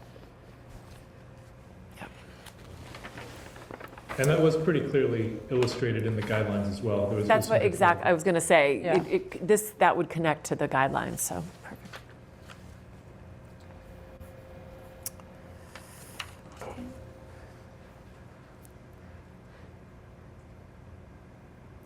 So this is just under F, and we can revisit this, just maybe put a pin on it, and maybe we just don't need this commentary. The existing townwide sign bylaw adequately serves the purpose for East Milton Square zoning. The design guidelines document does give additional design guidance and examples. Maybe we just have it say, the design guidelines document gives additional design guidance and examples.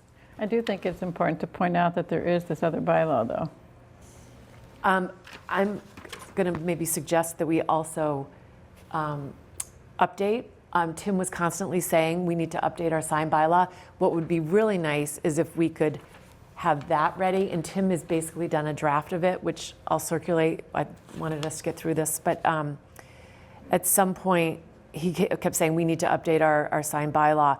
It would be nice to send this to town meeting along with a revision of our town bylaw, because right now our sign bylaw is inconsistent with all of our wonderful design guidelines for the Milton Village and for East Milton. It's suggesting it, but we have no teeth to enforce anything because it's not in the actual bylaw, some of the language that we're.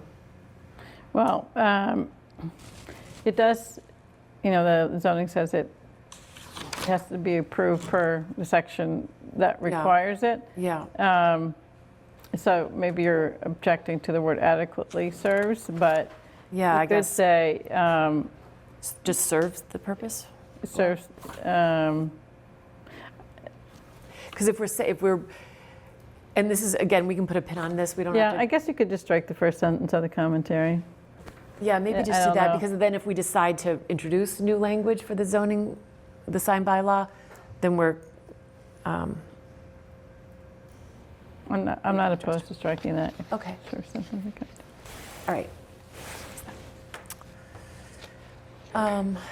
Affordable housing units. I thought this was a great section.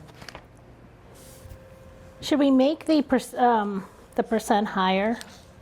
That's what I was thinking. No, because these percentages, Boston made them higher, and they're not getting, you have to do an economic study to do them higher, and 12 to 15 is standard without doing the economic study. So We might get challenged on that. I just think if we want to increase our percentage overall, we should do the economic study. That's, whether it's MBTA communities or not. Yeah, aren't we doing it for MBTA? Would that be indicative of this, you think? If this becomes one of the zones, then it would fall into it, yeah. But I suppose for that, we could also ask for it to be a general town policy, you know, outside of MBTA communities. Yeah, because, Or and including again, MBTA communities. you know, I don't know if this question's been answered or not, but when we look at ADUs, the ADUs increase our overall housing stock, and this is for late, you know, what I was going to discuss later too, because if ADUs count towards our overall housing stock, then we're getting further away from our 10%. So we have to make that up somewhere. And so my other question is, are ADUs allowed in our business district? They are per the definition right now in the draft regulations or draft guidelines. Because this is our commercial district, right? The underlying zoning is commercial. The commercial district allows single For family. single family, correct. Not zone residential. But I it's think not ADUs are only only zoned, residentially correct. zoned But if you look at the definition, Yeah. because I looked at this before, the definition encompasses where you have single families, not just a district, and where you allow single families, and we allow single families in the business district. Yeah, I thought it was just residentially zoned yeah, that's, parcels. I kind of was thinking along. No, Pretty we're gonna have straightforward to well, me. we'll have to get the definition Yeah. up from the So regulations. that's my 'cause only- I looked at that. Yeah, so just to stay Flagged on. it. That's a question for Yes, ADU. just to stay on track. And I hear what you're saying about it's not, you know, panning out a higher percentage, but again, it's making us as a town get further away from our 10%. Yeah, the issue is how do you pay for those? So if you have a housing development of 15 units, let's say, or even let's say use 440 Granite Ave as an example, that's not, maybe that's a size, I've been told not quite enough units to qualify for like a tax incentive program. So what it's doing is your market rate units have to cover their differential. So like right now, an affordable unit might be $275,000. And so if you're doing, what, 10 units or 15 units and you're required to do 20% of them, you're gonna knock the market rate ones up at a price point that's much higher than the market is, so that it won't pencil out. So that's, the economic study has to be, you know, that the projects can actually work. Didn't you say Boston was 12 to 15%? This is 12, this is So why don't we here. bump it to 15? We are, 15% on 12% on on the total 25 housing units. units. Yeah, I mean, the reality is, there's probably not many projects that are going to be 25 units. That's a good-sized building on small parcels. That it's not really significant. 12% of 25 and 15% of 25. 12% of 25 is 3 units. 15% is 3.75. It's not it's 1 unit. Yeah. The only way to get out of the large number and not do 40Bs, which are just adding a bunch, is to do 100% affordable. And you can do that by using town-owned land or making an incentive someplace, I think, maybe that allows for it. But that's the only way to really dig out of it. 100% or 100% rentals at market rate. Don't those count also towards our 10%? That's a 40B That's a project you're 40B talking is, about. Like, I'm talking about like a Winter Valley, for example, but it doesn't have to be an age restricted. But Winter Valley, every one of those units counts. Yeah. And that's the way to dig out. On Quiddy House? Because if you think about it, you're adding units and 10 you're adding to the denominator, or whatever. So that difference between the 10% is 2% and 5%. You're never going to catch up to the deficit created by all the single families, really. What about Home Inc? Do they count as affordable? The One next to the high school? I don't think so, no. I don't think they're restricted that way, even though They're they're just they're age relatively restricted. affordable. Yeah. Just age. Age Yeah. restricted. Not income. I don't think so. No, the one down at the end of the Parkway, I'm forgetting the name of it now, but that's Unquity. 100%. Unquity, Yeah. All right. So parking, or did anyone have anything on parking? I think It's a challenge. Parking, where are we? it's a challenge. It's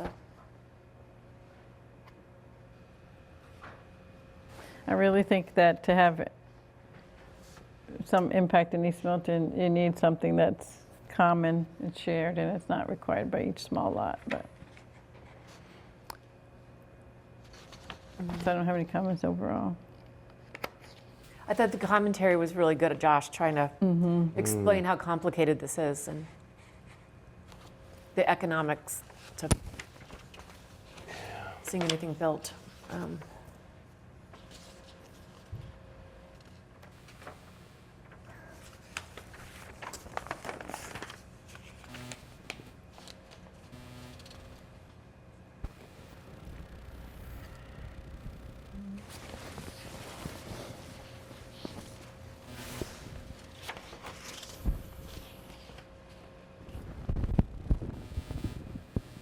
And then on page 13, C, it says an application involving a property on which there is a building constructed in or before 1940 shall include the narrative of describing compliance with the Secretary of the Interior standards with the application materials. But that shouldn't be triggered unless the Historical Commission, the Planning Board have deemed that the building to have historical significance. It shouldn't be required if that's not the case. So this should be like if applicable or something like that.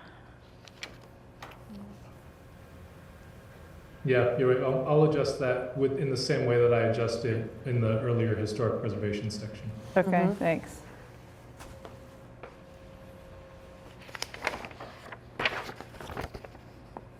Yep, I think that makes sense.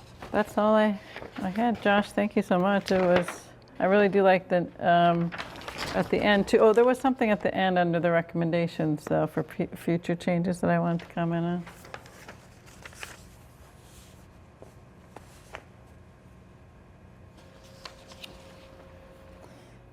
On page 16. 16. I thought there was a big commentary. Am I missing that? That's the page 16 and 17 are kind of like the recommendations for future changes. Is that what you were thinking? In another version, I could have swore I saw a commentary above the recommendations that kind of disappeared. Was it on the previous page? No, maybe a previous version of this? Or maybe I'm just not remembering it correctly. But it's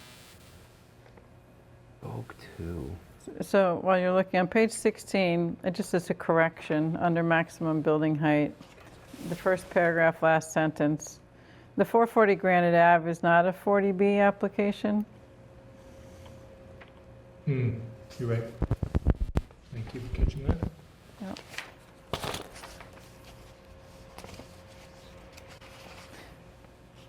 But this is where I think you get at this whole section in terms of whether this allows enough to make projects financially viable. And so I think it's good to have that out there.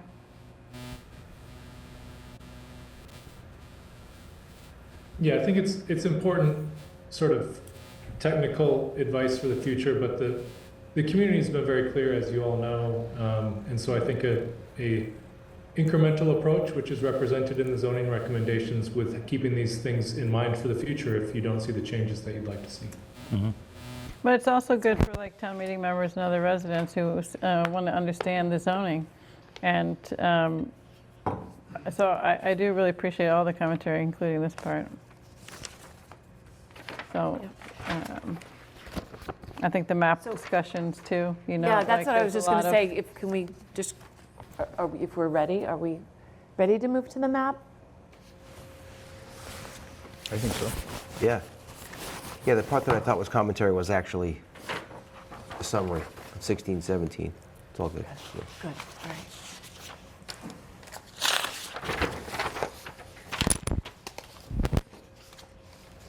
the map.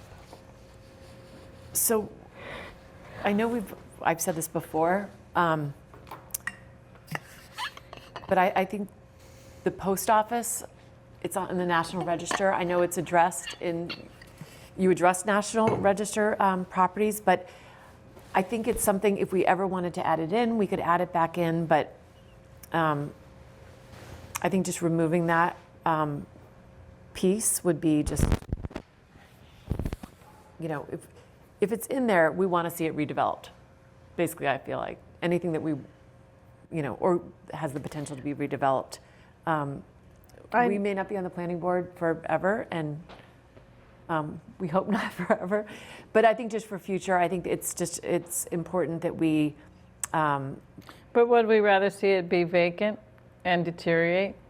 Because if we say it only can be a business use, which is what you're saying now because it's in the business district, right? Or is it in the residential district? I believe it's in the business district, but. I believe it is in the Right business now, district. it's in the business So district. the issue with that building is, it's a single story Yeah, building. but it's so- a property that has a parking lot. So the concern I have, like I think, if you want to see something preserved historically, what I've seen is you want to give options to have it have a new life. And if you restrict it to the life that it's had to start with, and that life is no longer viable, and you don't allow another use, then it becomes functionally obsolete, and it's just going to sit there until So I somebody think decides that's what where to the do with special it. permit process would kick in, because I think that Where do we would have that, control. Somebody could come and apply for us, it wouldn't be by right. You mean a variance process? Yeah, that I think that it goes through, we would have more control over what happens on the site. We have a lot of control through this, what happens on the site, though. So are you afraid that it gets torn down or Mm-hmm. just redeveloped to the point where you can't recognize it anymore? Because the historic trigger here. would protect it, right? That it would have to be torn down. I think somebody to really utilize this likely would tear it down. But they don't have, no, because if it goes to the Historical Commission deems that it has significant value, then the planning board says, no, it can't be torn down. I think it's more that's the protected way I here read it. than it is now, my feeling. That's what I think would happen, but Doesn't this go back, Josh, to those two areas we were talking about earlier? You only get to potentially renovate it if it meets the standard of a building that is not deemed historical, right? You only get to tear it down, you mean? Yeah. Yeah. Yeah, isn't that yeah. what that language, we were on this language exactly. a little. And it kind of falls on the historical commission. To And I would determine. think there's no way they would look at that building and say, oh, this is If not it's on the historically National Register, significant. they're It not is. going to say, they're not going to say it's not significant. Yeah. Yeah. Okay, just a. It's let's just make sure you're satisfied, Yeah. though, Well, because. no, I feel that it's, So, right, this offers it a protection that it doesn't have in the business district, Meredith. Unless So we- you're afraid it's going to be able to go up to 3 floors? the things that they would tear. Yeah, and it so would- they may not get tear it. it down, but they may go up to the, But they have to follow the Secretary of the Interior standards, yeah. which are going to have restrictions, lots of restrictions. But if anything that I would say is someone would see if they could do an addition to it. I mean, if you think about like other historic properties, well, sometimes churches are the hardest because they're of the kind of space they're in. But this building, the whole back section of this building on the interior is like just Loading very docks. functional Yes. stuff. And, maybe that's not what you want to keep. Like when the library was added on to, remember they took off an old section, I mean a section, and they put the new on, and they kept the old, and it's a beautiful marriage of the two, in my opinion anyway. So that's kind of what I see would happen to it. Yeah, I agree. I don't think it's a crazy thought, though, that you have, that something's going to happen. The Postal Service in the country is just not functioning, and it's losing so much money. Something's going to happen with the post office, and then it could be in the next 4 years. But so it's a. There was a recently, I don't know if you heard, but they were talking about closing down I had heard that there were rumors of closing down the East Milton post office. Oh, is that right? And Braintree, I think there were a couple in requiring Milton to use the Braintree. Mm-hmm. Well, Milton has two. I don't see the postal service going away until people figure out how to send your water bill, But I and guess your I just sewer wanna- bill, and yeah. your tax bill, and everything else in the mail. But It won't go away, but there's probably more buildings than are needed. I mean, just locally here, you can go to Lowell Mills, Milton Village, I'm sorry, you go to East Milton, you go to Reedville. I mean, we have choices. There's probably Yeah. more than needed. But anyhow, I think I just went back and read that language again under the application requirements. I feel like it protects it. We are, the Historical Commission, that they first have to provide, comments to the planning board. So it's coming back to the planning board if it's a building that's before 1940. The way this is written. and this That's is one how of I those read buildings, right? And if we get a historical commission that doesn't see this as historic, we've got bigger problems then. Well, Seriously, I mean, it's like if they... you would need Kind of both. like our current conservation That's commission. where I was going with it, exactly. You would need both, Jim. You would need both a Planning historical board. commission and a planning board that both didn't see it as historical. right. And I mean, that's hard to I- imagine that would happen. Especially with the building that's listed. I mean, it's not an opinion, then it's a higher level determination, I guess is what I would say. If somebody who does that daily determines it has significance, who like, what is that board or body that's going to overrule that? I mean, it just seems unlikely to me. All right, and we don't have to finalize everything right now, but I know, but I know that that's that's a property that you had brought up continuously, so I am sensitive to that fact. yeah. And I also agree with you, it's a gorgeous Right. building. And I Yeah. wouldn't I want just anything wanted to to happen. make sure The we- question is the best way to 100% protect it. agree. Yeah. And to give it opportunity for life, right? That's Right. Yeah, That's I it. know. because, I mean, I've worked on buildings like convents, and, to convert them is challenging, but you can do it. And so, but if you said that it had to be a convent forever, it's not likely No. to have a new life. That's the convent market, yeah, I know, yeah. So, I mean, so that's where, And when you say challenging, you mean expensive, right? It's just expensive to... well, for example, this two convents that I've ever looked at, one that the developer didn't go ahead with, the other one was the city of Malden, and they turned it into artist live workspace, but the studios were really small, and they made them affordable. But the market rate person didn't find it financially viable to, and it's too bad because it was a beautiful building, but they're designed, very specific to those uses, which are small rooms, and a chapel and a eating facility, and that was pretty much these tiny rooms and corridors. But this building, I think, is more, lends itself to be converted to housing. But it could be converted to business too. But that it's still, you could still do both. Right. This just gives an alternative. I see the point. But only 50% of the first floor has to be business.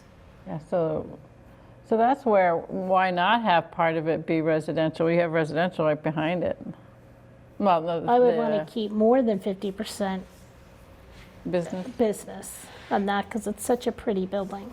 So I'm not opposed to looking at that 50% that we flagged earlier. It does say a minimum of 50%, right? So I don't know if that language allows a board to, To waiver. to To require more. the To full require. thing, yeah.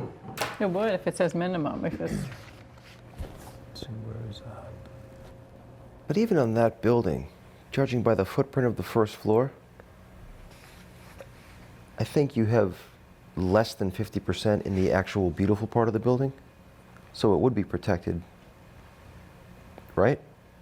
With the 50%, you'd almost be forced to do some kind of a commercial space in the front there. I've never been in the back, so I don't know. I've just looked around back there. It just seems like a massive space. yeah, it's, the piece in front, the lobby piece is the one you'd want to save, Yeah. right? I know, and it's relatively small compared to the whole building, so the Get the mural 50% in would there, be you'd met. like to see that All saved. right. I'm thinking. So, all right, okay, we can leave that in.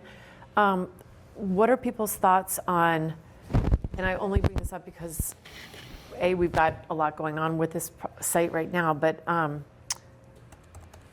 the fruit center lot, because it is the largest parcel in East Milton Square within this map. Is this something that we would want to have more control than just by right and site plan approval? That we would want this to be more of a special permit because it really does border all these residential properties? Well, you wouldn't have housing allowed then. So you would say, okay, now this is going to be single family. That's the only thing it can be. So you're going to run a road down the middle and subdivide it. I mean, it seems like it's been a business use for a very long time.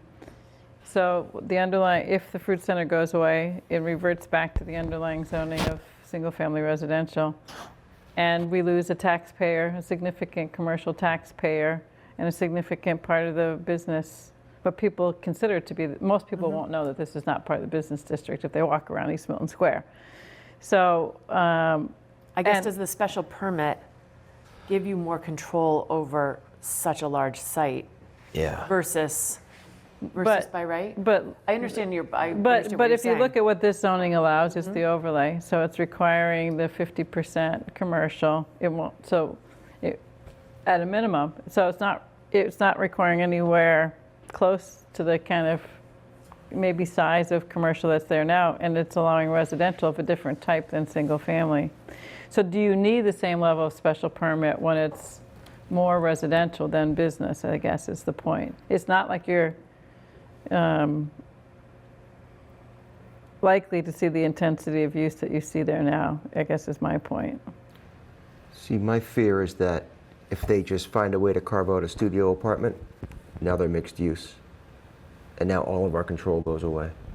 And everything we went through tonight, regulating the restaurant, is gone. And I can't see if it. they carve out a... Just put an apartment on the second floor somewhere. Boom, mixed use. Right? They would have to follow what's in the zoning. Well, where you were going with it, they have more than 50% on the first floor.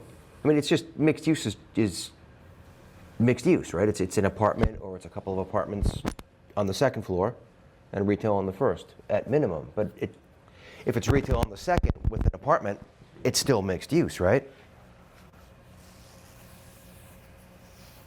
So I'm just saying, if I was Mike, I would put a second floor apartment somewhere in that property and take advantage of the zoning and not have to worry about going before this board ever again if I want to do a restaurant or anything else. That's what scares me about this situation. And would go up to 3 stories. He could do whatever he wants. At that point, he's got it. I don't think he would do that, but I'm saying that's the potential that this zoning has for this parcel.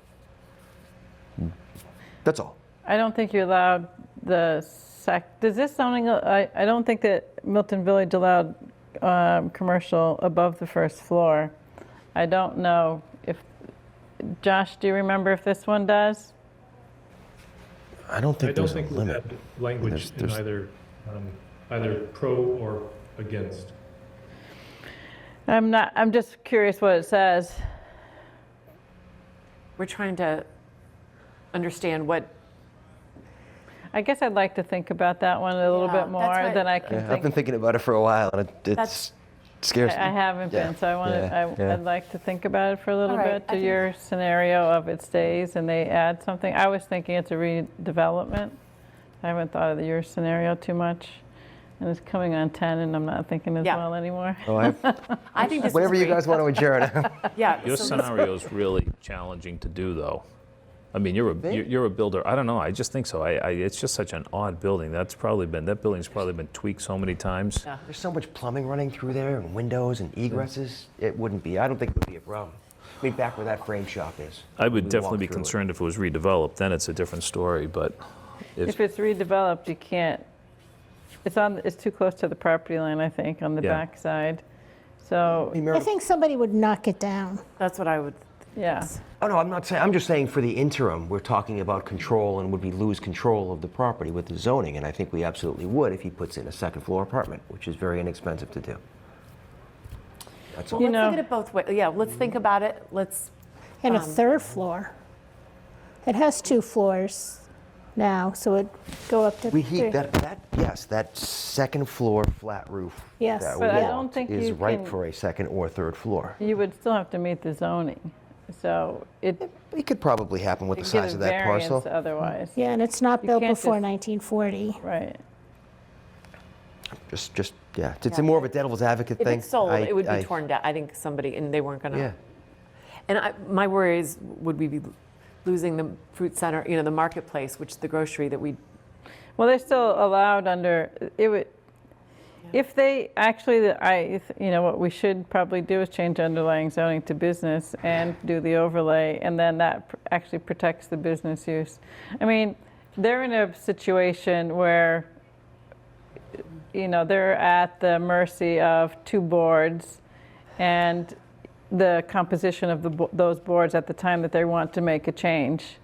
And it's much better for businesses to have clear zoning that tells them what they can do, because there's risk involved every time that you want to adjust your business. Like, market conditions change and we can't foresee them all. And, to think that we can and that we can write zoning for it is, I think, unrealistic. So giving them the opportunity to have a more predictable path to, succeed. And if they don't succeed, then what would we like to see there? In my opinion, I wouldn't like to see more single family put there, because we lack a business district and we lack a will to expand it. I hate to lose business uses to a single family when we're not going to gain it back. So that's my view is, okay, we're going to give an alternative that's not the underlying zoning, which is single family, which is why I wouldn't pull it out. And I get that point. So it's not process-wise, it's just what the uses are allowed. Because then somebody comes in next and they say, okay, here's my path, I can see it, I can build it. So if we want to say, how am I going to get affordable housing? Well, it's because somebody can see a path. Okay. Yeah, if you were in So a I think- butter, I'd be pretty concerned. Or 15 abutters, or however many people live around there.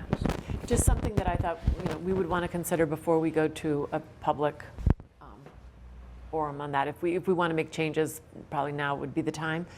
Can we just get sure. Josh's opinion about that? That's number 10 on your parcel list there, Josh. You're still on Fruit Center? Yes. Yeah, I think that the few comments, just to fill in your conversation, there is no language currently in the zoning that is related to second floor commercial uses, so they could occur.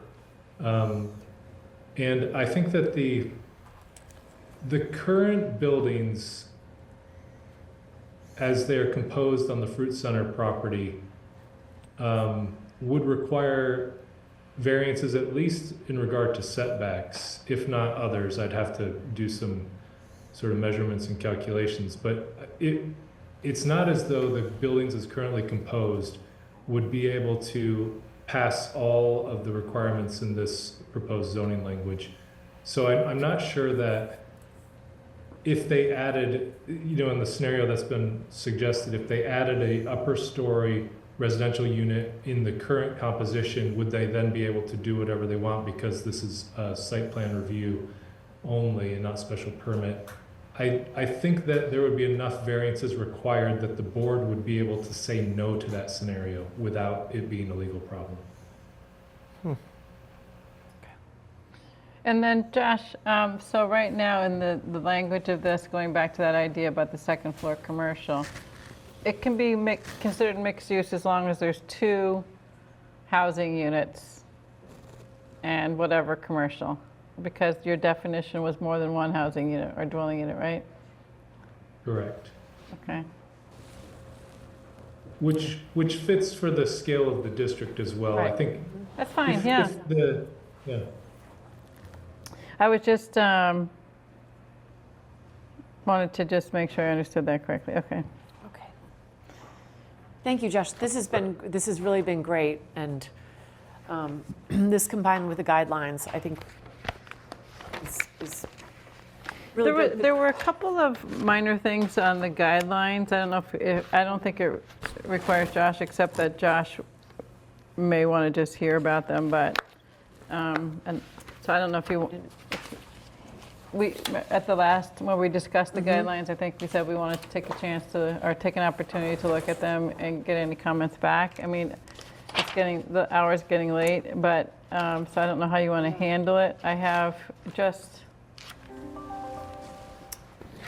I don't know if you others had taken a look at it and we want to put time on the agenda for it, but I think we're so short on time, and we have no choice about the ADU discussion we need to have, So we given should- the deadline. okay. I do want to hear, because All right, so I do want to make sure we have opportunity to discuss it at another Yeah. meeting then, before we Okay. we go adopt And is it those. something we don't need Josh to be there for, do we? Or do we? Maybe we can send him comments, but if we have fee available for him to get on and not have to wait too long for us. Yeah, because we have a few things now on, maybe on, In February. in February. I guess Cheyenne, Because we had. because we should forum, schedule a right? public forum, and I'd like to have Josh maybe one more time, just in case there are questions like this. But we were talking about doing a public forum. Cheyenne, when is the deadline that we would need to submit for Maytown meeting? Do you happen to have that? I reached out to Nick Call. What'd you say? She reached out to Nick. It was mid to late February, so kind of right after we finish up Special Town. He wants to start thinking about the next one, so we should start doing that in mid-February. That we should be submitting? I believe think, that's what he said. I think we can submit. The things that we were talking about are pretty minor, and we could submit and then even amend it between then and town meeting. So should we have Josh plan to come back, but have Josh maybe on the 27th of February? Is that too late? So don't If forget, we we're have going to to have have an article MBTA to deal with real soon. That's why I'd rather just get this one submitted. So I think, well, if Josh can turn around these things that we talked about tonight, which were not significant. Minor. I don't mind sending an email to the few things.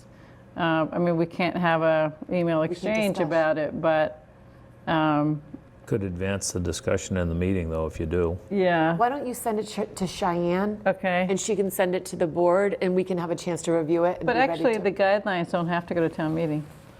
Remember, they're just a planning board vote. Oh, yeah. So we don't have to rush it that way. Okay. So even if we present the guidelines for town meeting and make a few minor amendments, it's just, I don't like mandating a sloped roof or a few things like that. So it's not like significant. And this is for Maytown meeting, right? Right. This is for May. Yeah. Okay. All right. So So why don't you send those items? I don't think we need to have Josh come until we decide about the Public the forum. guidelines. Yeah, in the forum, right? Should we try to pick a date for a public forum? Because No. Sorry. Not right now. It's just too much. It's too much, I think. Picking a All right. date? You know what? I just think it's too far. Just Cheyenne wait. can just send an email with Yeah, possible we'll talk about, all right, why don't we plan to talk about this on the 23rd, look at our calendars, Cheyenne, and then Josh, we'll get in touch with you and see if there's a date that would be convenient for you to hold a public That sounds forum. great. This sounds like probably in March, is that what it seemed like? April. I think, March. Yeah, late March. I don't think you want to get too close Yeah. to if you want to modify the language based on any feedback, unless it's just to present it and not think you're going to modify it. And we need to get this done by May. For what reason? should Just we because? maybe invite Josh to come then on the 27th, just to iron out anything that we have? Yeah, sure. So, Josh, would you be available to join us on the 27th, and we'll put you on early on the agenda, so you don't have to wait? Just to iron out any details, and then plan for a early to mid-March public forum? I am out of the office on February 27th. You are, okay. All right, then, How about Yep. Feb 13th, was that packed? This is, no, yeah. It's just What about the zoning, 13th? right? Exactly. The 13th? Josh, would you be I'm able to available join on us? the 13th. Okay, then, and it shouldn't take us long, it's just just to sort of review the little minor changes that we discussed tonight and, We could do the guidelines maybe then. yeah. So Just these wrap 'em guidelines, up. right? Yeah, and to This do is any it? changes to the guidelines. February 13th, we're going to be reviewing these? Yeah. And then we'll look at a calendar with Cheyenne and get in touch with maybe some few options for dates for a March meeting, once we know our calendar schedule. That sounds great, and I'll prepare the revisions we talked about this evening prior to the 13th. Perfect. Great, thank you so much. Thanks, Josh. Appreciate it. Thank you. Good man, Josh. Have a good night. Thank you all. Thanks. Good night. Okay, we're shuffling a little bit, but the zoning articles, we will need to either get to, but should we just quickly discuss ADU comments, since and I think people have been sending these into Cheyenne, and then we can end up with our, getting to the zoning articles. I've only sent one into I've only Cheyenne. received one.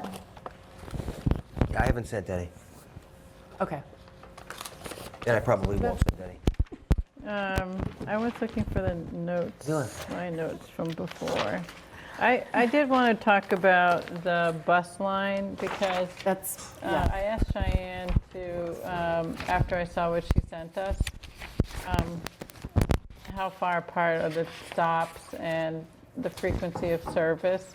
Because one comment I think we could have is, and I think they were kind of open to it, and during that webinar, was like the flagging. It's the whole line, yeah. you know? That's what Nick Milano said. He said, basically, it's something he thinks we should comment on. Yeah, because so Shane, can it's you pull almost that map up? The entire town. Yeah. Almost the entire town. There's Except only, like Quistit yeah. Brook. And if the distance between where you can flag it, and if it's not available all the time, it just seems like that should be looked at. I'm going to look for my other notes, too. Yeah, In your street. yeah, it needs to straight it out. Pretty People much. over there. No buses running through. I have to walk. Yeah. Yeah, so I think Nick sort of, and Cheyenne, you can probably elaborate on this conversation with Nick, but he said basically he thinks this is going to be an issue for a lot of communities because it's just basically saying ADUs do not require any parking. There's no parking requirements. Which doesn't mean we can't encourage it, but we can't put it in our zoning, and- right? You can't require it. We You can't cannot require it, but A- we can. A we can- homeowner yeah. can Yeah. put it in, though. The homeowner can, Or they don't have to. but they don't have to. They don't have to. No, I get they don't A have to. but- homeowner doesn't have to. Yeah, but we have a regulation that you can't park on the street, right? Right. So Yeah. it's not like it's, you don't have to, and you can just park in your neighbor's driveway. That's what's saving Brookline right now. I can't find my other notes. I thought Sean's question about the, Minimum size. yeah, That was and I'm going interesting. to call up the guidelines right now on my computer, and I'll see what I highlighted. But didn't we talk about that with Walter last meeting, and he basically said it follows the building code, and Maggie said it follows the health requirement for a minimum size, so there is kind of a minimum, right? Well, my notes from the last meeting, I have the health code allows one person per 150 square feet. But I think it's best just to submit the question and let them answer it. You know, I think the question as I wrote it, are we allowed to establish a minimum size? And if not, what parameters do you use, you know, to determine a minimum size? They very well may refer us back to the health code or some other code that might exist and say, this is the code that you use to determine minimum size. Where did you find that? In Milton's health code or? Yeah, Caroline Kinsella, Yeah, It's like she 100. told yeah. me. did I say? I don't know where she got it from. So, I think that is a thing. 150 square feet and then 100 per resident after that. I think. So would that answer your So question? I also wanted. No, Not really, I like the submitting it. I think it's a would good still idea. want to submit it. I mean, I still think, you know, think about that. 150 square feet, 10 feet by 15 feet. It's tiny. You need, you know, you need a kitchen, a bathroom, and what's the smallest micro unit that you've seen? Well, it's funny, they just had an article in the Globe about that, I think over the weekend. And I don't know if you remember, Boston had this micro unit on wheels that they took into different neighborhoods, and you could walk into it and see what it was like. And it was 375 square feet. And Boston, I think, had kind of settled on that. Boston has a compact unit policy, and what they do with, so they've ratcheted down the size of the units. And if someone applies under that policy, they're required to provide some common amenity space. But that one, which was, as I said, on wheels, I think they probably have a section on their website about it because they were soliciting public comment on it. But it seemed to be 375 square feet. So, I mean, I don't know how that compares to what Walter was talking about in the building code, honestly. Yeah, what's the size of the micro units at Bent's? Do we know? Don't they have micro unit apartments? They do, but they do. Do you I don't remember I know. was astounded at 2,000 a month? But And he's got no vacancy. I have plans. That's really something. I was on the board when we approved that. I don't know, but I could look them up. Like 600? I can't. I don't remember them being too small though. I felt like They're small for here, but yeah. For Milton, they're small, but Depending on what you're used to, I mean, it's yeah, all relative. right. Small daughter who's sharing a dorm room, it's 175 is big. Right. I do have a note. go ahead. Okay. Well, unless we want to amend it, what I submitted to Cheyenne, I copied it to everybody. That could be it. Or if we want to change the language, we can change the language, change the question. We had I had a question, or I had a note from our last discussion, and I don't remember if this is something we talked about, but the definition of a short-term rental. Were we questioning what a short-term rental definition is? Well, I'm looking here on the draft guidelines, and it has a definition that says, as defined by Mass General Law, Chapter 64G, S.1. So I guess it's already defined by state law. Yeah, that webinar did answer some of our questions. Yeah. Mm-hmm.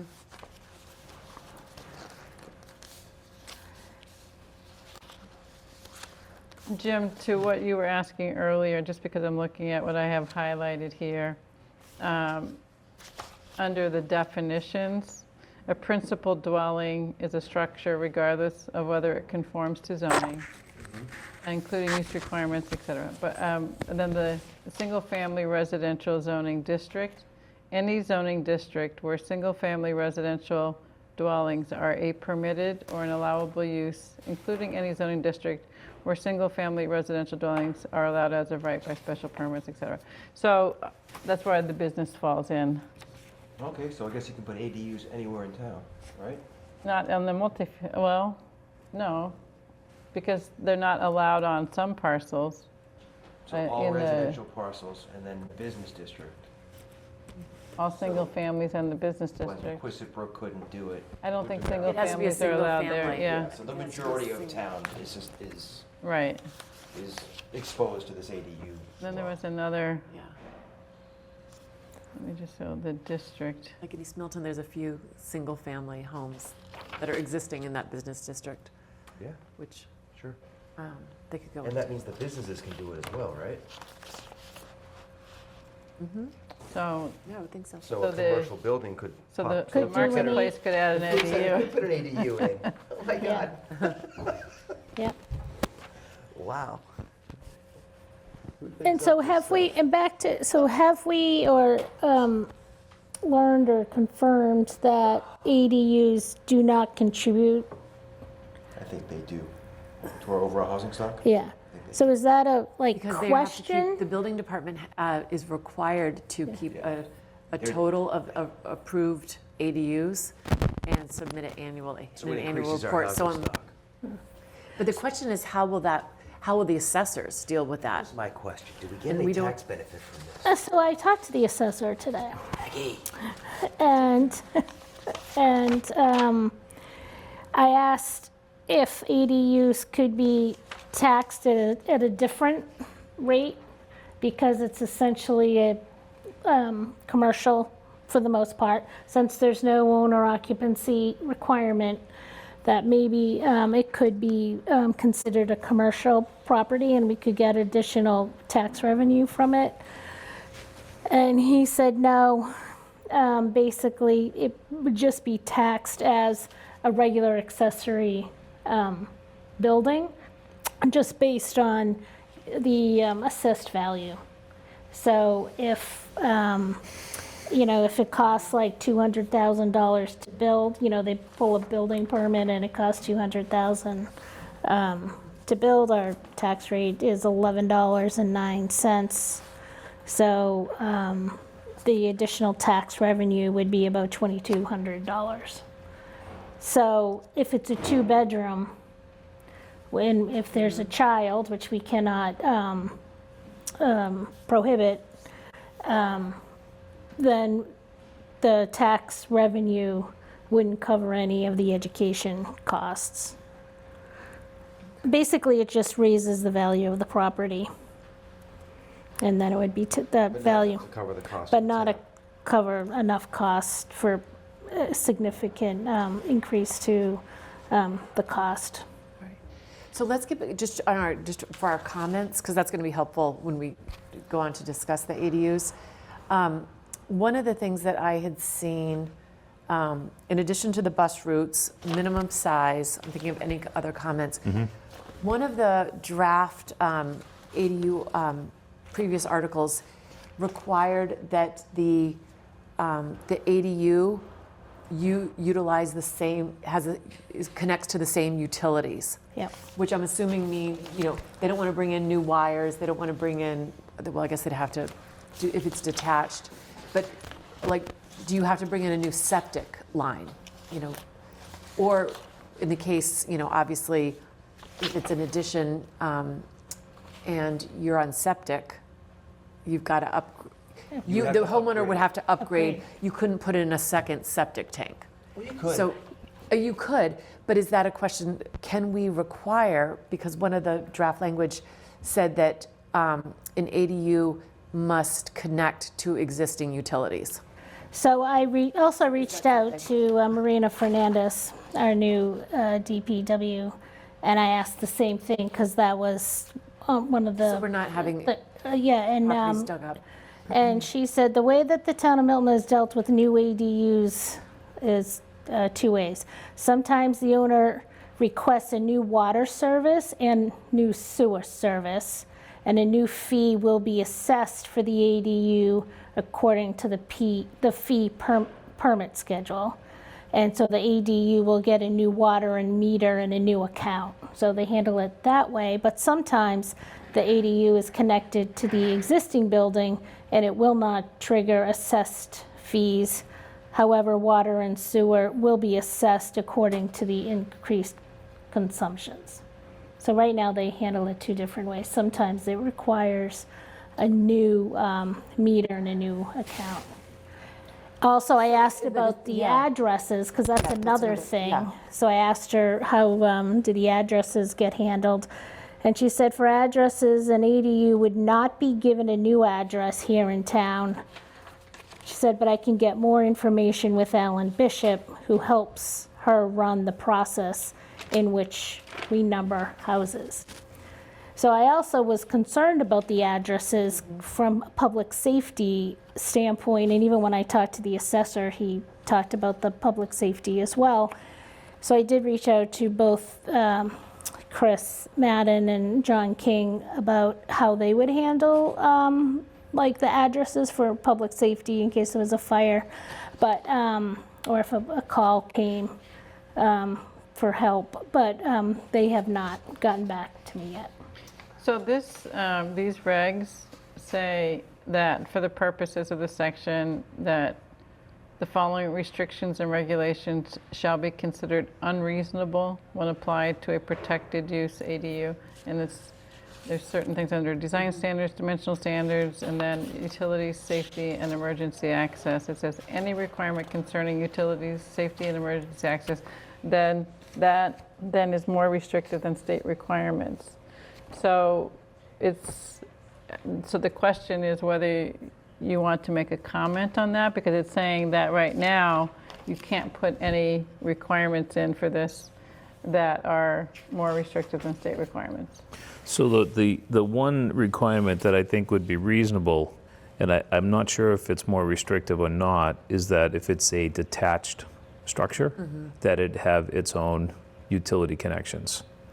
So And- I guess that's a question we can pose then. Probably. I mean, any ADU that's within a structure, I don't think should, you know, and typically if it's within an existing structure, a utility will not provide a separate service. Do you know what I mean? Right. You know, if you created a unit within it, but it's detached. But it detached, and that's, I guess the question is, do we want to allow it to have separate utilities and draw in a separate?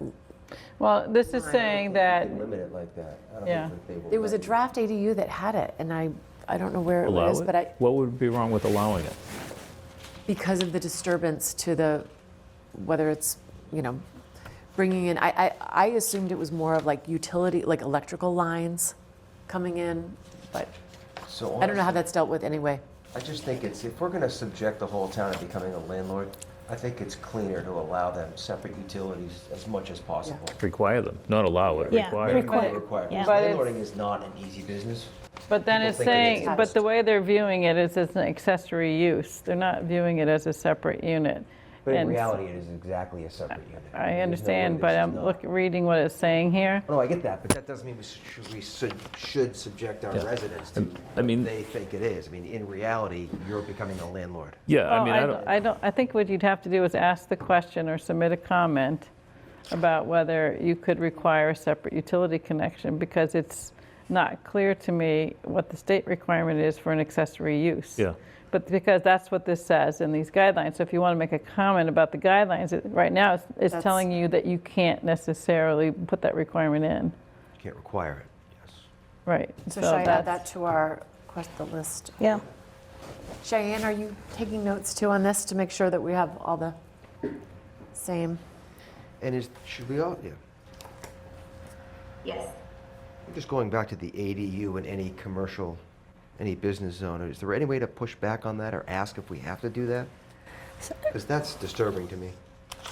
oh, I'm sorry, I wasn't, So the ADU, allowing an ADU in a business zone. Yeah, I don't know, how can we phrase a question that says, do we have to do that?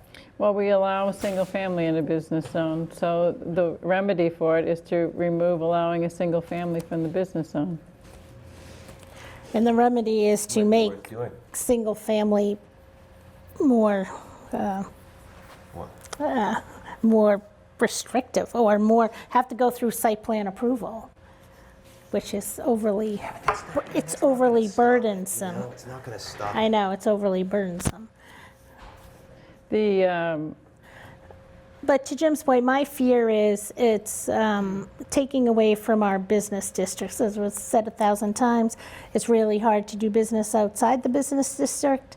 And so here we are allowing it in our business district. so it's because we're allowing single family there. And so all we have to do is remove allowing single family there, which is the simple thing in the zoning. Can we do that within this ADU bylaw we're writing, or is that a separate? No, it's a separate article that strikes that. But it would be pretty simple to do. Can we And do if it you think at the about same it, then time it as this? puts, like, there's a couple of single families in Milton Village that would be pre-existing non-conforming. And there might be, I don't know if there's any in East Milton or on Central Ave. So it does affect those properties. But, so let's just say, like, one of those single families in the Milton Village district wanted to add an ADU. You don't want to allow them to do that? So they have to think through the realities of them, right? I know, I know. So, yeah, because their use is currently allowed, and they might say, why shouldn't I be able to have the ADU when other single families I are? know, and it makes more sense to have more density in a commercial district. Yeah. Yeah. So I that's where that one, and I don't know how many, and if a business added one, that's getting the mixed use that we wanted anyway. Yeah. In Milton Village, for example. Because we already have the retail. I mean, No, I no, disagree well, with that, and, but that's well, okay. all right. it's a stretch. If you had something where a second floor office space couldn't be rented for some reasons, then some of them can't be in these business districts, converting that to some the easiest conversion would be to convert that to residential. We're doing a project now where upper floor office space is not in Milton or Boston even, but upper floor office space is being converted to housing and first floor staying You're commercial. right, that makes sense. So technically you get your mixed use. But when I think of like developing mixed use, I think of something that isn't there, and then all of a sudden we have first floor retail, which is real nice. Then we have housing on the second and third floor. But I get it. I mean, if you're going to take office and make it residential, technically you've created a mixed use. Right. I understand what you're saying. And I love the example of Elliott Physical Therapy that has the I commercial know, on the first yeah. floor and just a couple of units.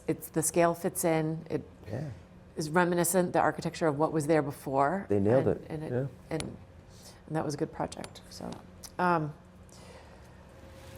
So I had asked, when we last spoke, I said I was just going to ask Nick to get town council if we should say anything about the definitions of a subway.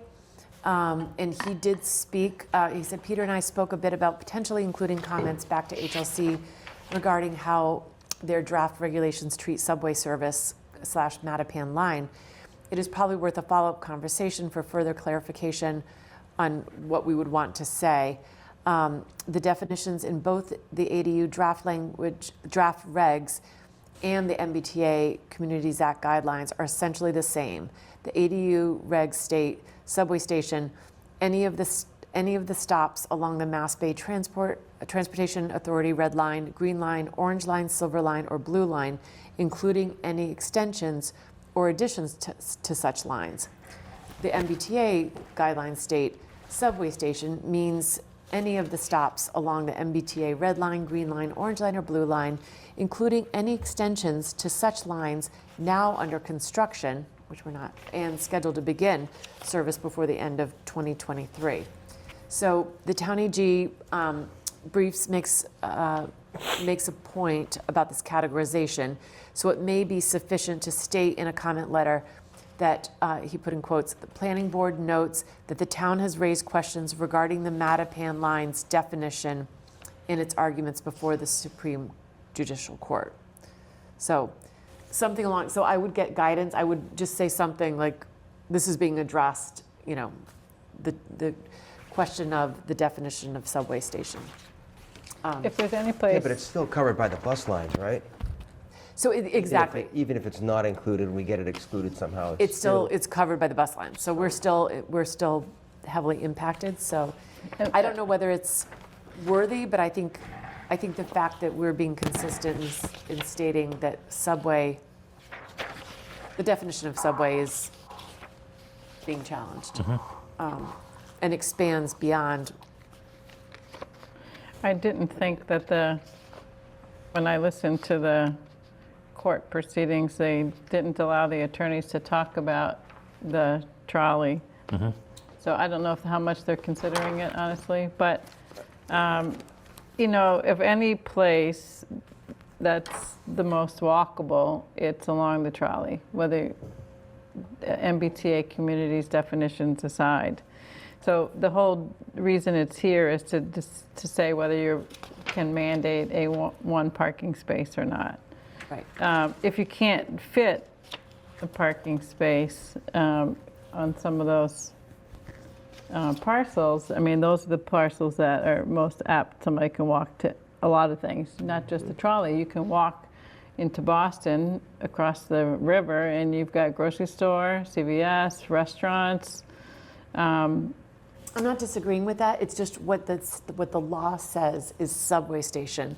And what HLC has done twice now is to change the definition and create what they believe is a definition of subway station, which expands subway station and extensions. So there, it's saying, No, I think it's good to push back on that. Yeah, and it goes back to, Cheryl, your point about having consistent definitions. We need consistent definitions, and really it starts from the top. Yep. With our legislature. Yeah, I don't know how much it will be addressed, but it is it sort of is the concern that it seems that the HLC seems to be broadening the. Seems like they're just making stuff up as they go along. well, there's two different they actually are slightly different definitions Which here, but doesn't- anyway, we don't want it to be anything complicated, just, and again, I would only use what legal counsel said, but just maybe some comment in there, because one of the things that HLC said in their oral arguments is that Milton did not address it in the beginning.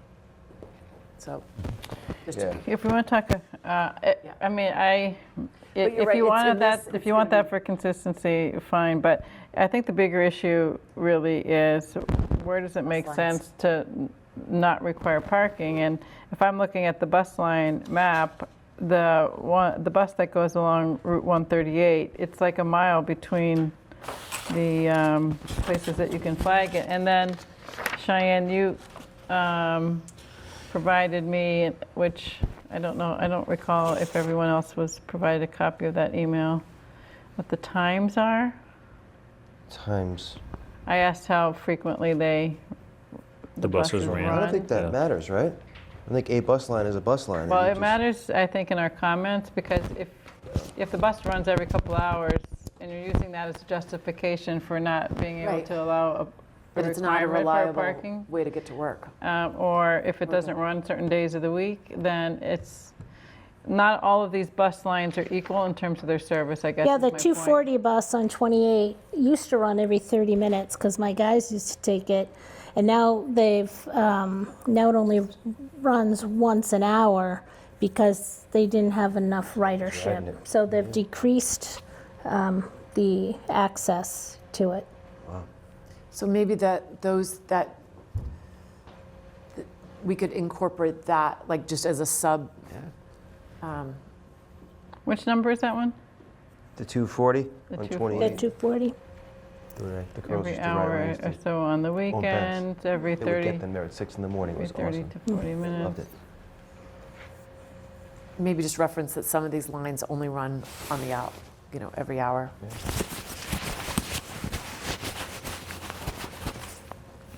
So which one is only 6 stops in your memo? It's like that purple one? don't know. I'm just going to forward this to you all. So the thinking is that they might change the parking requirement if the bus doesn't run frequently enough? That's what I'm thinking our comment should be. Yeah, that's a great comment.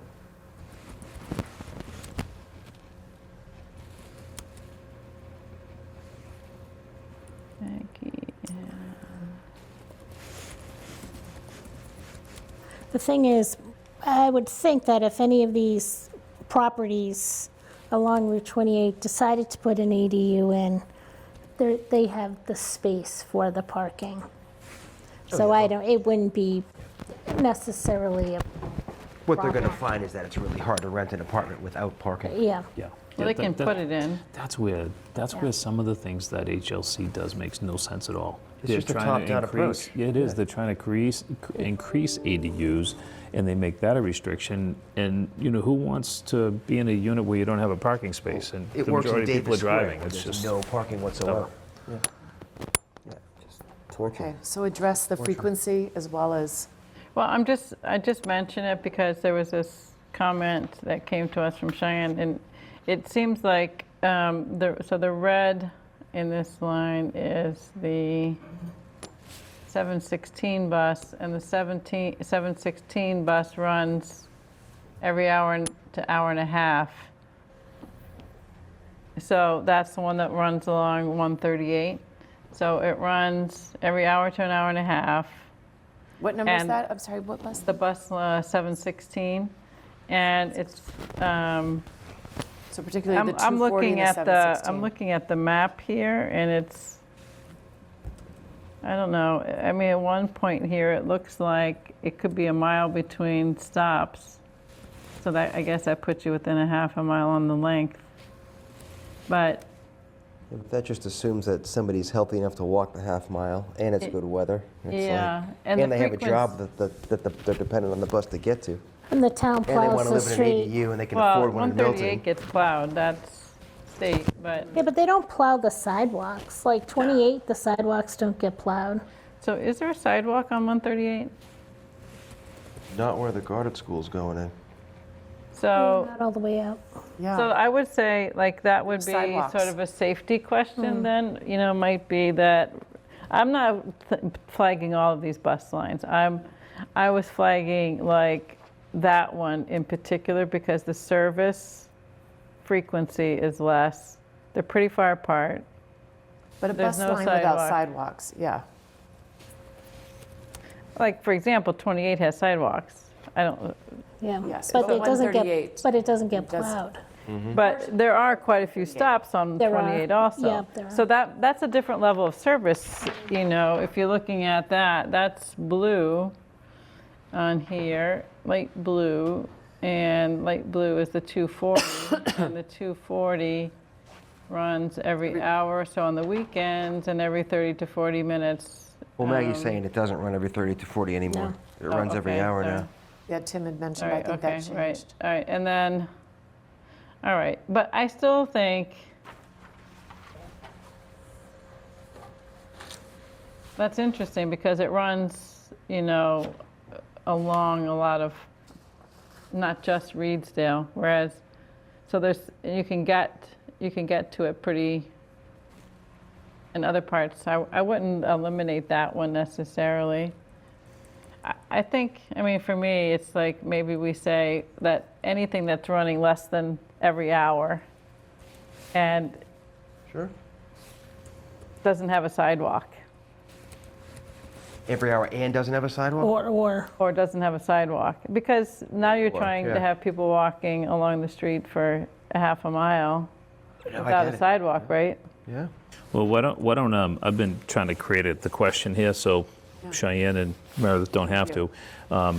Why don't we separate those? And what I wrote is, on the previous one, is the restriction on the requirement of a parking space within a half-mile distance of a bus route applicable no matter what the frequency of the service of the said bus route? That's good.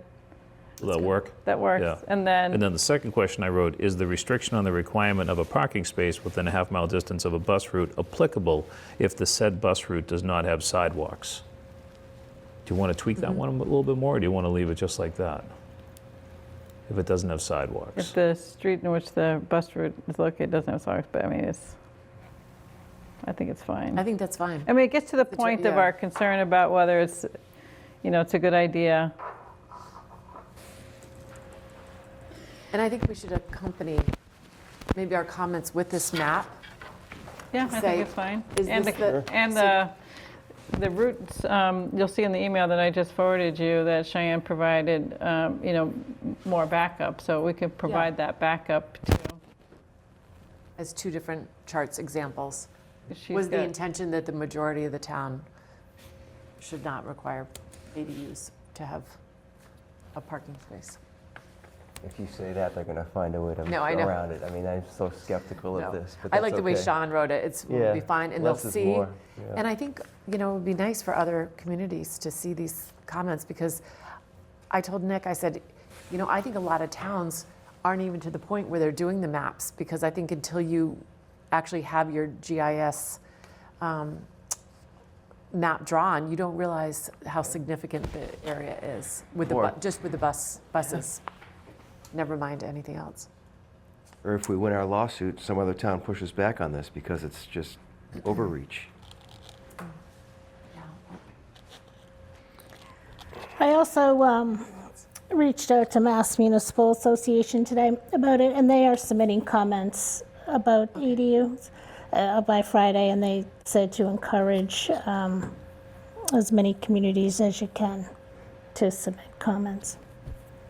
And I think Driscoll's office may be possibly looking at submitting some comments. I don't know if the select board, they're not submitting anything, but I don't know if our rep, I don't know if. I was going to say, would our rep and our senator go to the public hearing on Friday and present our concerns? Because it's both Zoom and in person, and if you do want to speak, you have to sign up in advance to speak. So Check with Nick on that, maybe. I wonder if either our senator or our rep would go, especially our senator, since he was a rep at the time when he supposedly probably voted for this. I would think he should, Wants clarification. yeah, voice his concerns. Okay.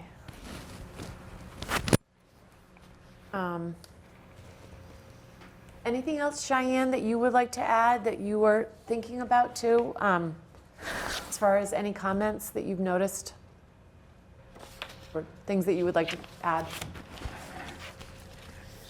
Not at the moment, but I am going to be going through everything that we talked about today and just filling in any blanks that come up, just because we've had a lot of comments over the last 2 meetings, so I don't want to have any duplicative blanks. Good, all right. I mean, could we ask them if they've ever considered putting, allowing the EDUs to I have be another question. considered as part of our SHI? Can we ask whether any, They would. They're not affordable. I know, But could they contribute to the SHI? somehow, because, can't put a income restriction on them yeah. according to Yeah. the guidelines, but I guess the question is whether you want to ask them to reconsider that. yeah, this is, they're seeking input, so why not ask everything, say, Did you hear that, Cheyenne? But I don't think they're going to change that you make it or an at least affordable unit. maybe say they Yeah, it don't contribute, they don't exasperate or make our overall, maybe they shouldn't be added to our overall housing Yeah, okay, stock. so that makes more sense than saying that They there would should be not be income added restrictions. to our overall. Housing stock. With respect to the calculation for 40B. I was thinking, would we ask whether there can be a minimum open space requirement for the ADU? We talked about that in the last meeting, and we probably should. I know I talked about it in the context of how we don't have that for single families, a lot coverage, it's exempt, single families are exempt from it. But I think we can ask the question about, because it says that we can make it subject to existing zoning. It's our existing zoning that's lacking there, which I said we should think about changing. But I do think we can ask if there can be a minimum open space requirement included in the zoning. Because, for example, like again, even in Boston, even in multifamilies, you're required to have a usable open space for every unit. And it could be satisfied with those balconies and roof decks, but you're required some open space. That is not normal.